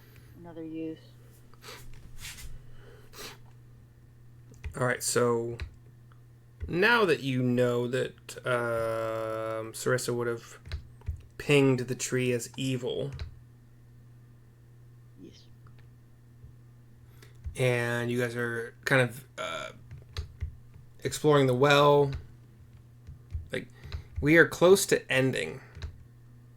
So if you guys want to decide what to do, if you just want to say like your characters would just destroy the tree as much as you could, then we could just it literally can't fight back.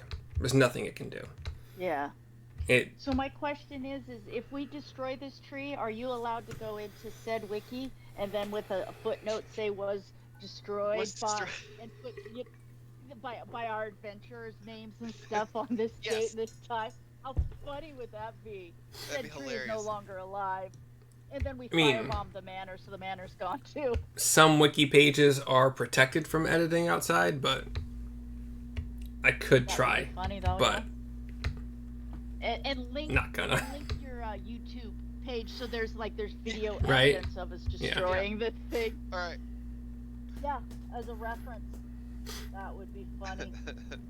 Yeah, let's destroy this evil thing. Yeah. So there's the edit buttons. Right? Yeah. Oh yeah. I know. I've been on wiki. I've edited some wikis in the past, but some of them are protected. Some of them have like not editors. Well, I guess technically editors, but like survey or like managers that your edits would have to go through the manager to make it to the main page. I don't know. Whatever. Anyway, before we end tonight, are you guys doing like what are you guys doing? Have you decided as a group to destroy this thing? Yeah. And if so, Syrissa will say, yeah. Okay, go ahead. I'll be like, well, gentlemen, I believe we should destroy this tree. We should not leave it to put anyone else in jeopardy. It could resprout, so we really should end it. And then Neil can write a song, and somebody should definitely write it down in go to Candlekeep, make sure it gets into the Candlekeep wiki about said Gulthias tree being destroyed by this group of adventurers with our full names. It does. It feels wrong. Reticent though I am as a ranger to advocate the destruction of natural life, this thing is bad. I agree with you, Rio. You and I walk out in nature all the time, and this thing seems like it wants to foul the nature that we traverse. So yeah, and as a side note, the wiki does say it can infect other things, which would be very bad for the forest. So how are you going about, like, no attack rolls needed, just like tell me what you're using. So we would leave it up to Rio and Neil. Why? What do they think? Bugdub's got an axe. He's got a sword. Oh, that's true. But it has roots. You can whack down a tree, and if you leave the roots, unless it can resprout. That's how, like, you know. I don't know. So, perhaps, but we could have Bugdub chop it down. We could figure a way we could chop it down a little bit above the water, and then, like I said, if there's some way we could bore down into it and then drop the firebomb in there, or maybe poison it. I don't know. I'm just trying to be creative. So fire's not going to do much good in the well. Yeah, that's true. We have reached what seems like a pretty good end. You guys can strategize if you want to take it easy and just hack it and burn it, whatever, or if you think the roots are a problem, then you got to figure out how to get those up. Like, we can come back to that next time. Okay. It just seems like Rio and Falcon would be the two that would know how to best finish off a tree. You know, to make sure it doesn't grow. I mean, I've never really had to destroy a tree for good, so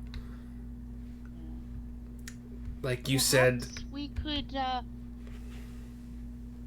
pull Grebo back and have him turn into something that lives in water but is also substantial, that could just perhaps tear at its roots from below the water while we deal with the stuff above the water. What we're gonna say is that it is 9:20 a.m. game time. There are 10 minutes left of the Beast of the Air. Anything else that you guys had going, probably like Shield of Faith, etc., is probably gone by now. Send it down to chew up the roots.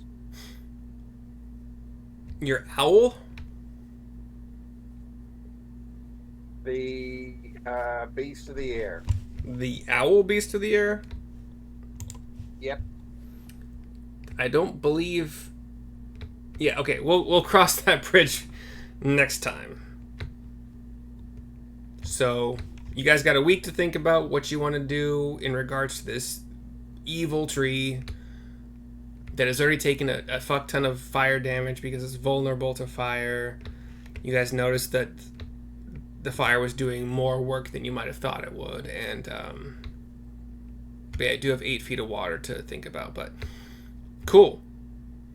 Talk about it in chat, think about it yourselves, whatever, write a note to go over weird possibilities, and we will pick this up next time. Alright, thank you so much. I'll see y'all next time. Bye. Thank you. All right. Bye. Have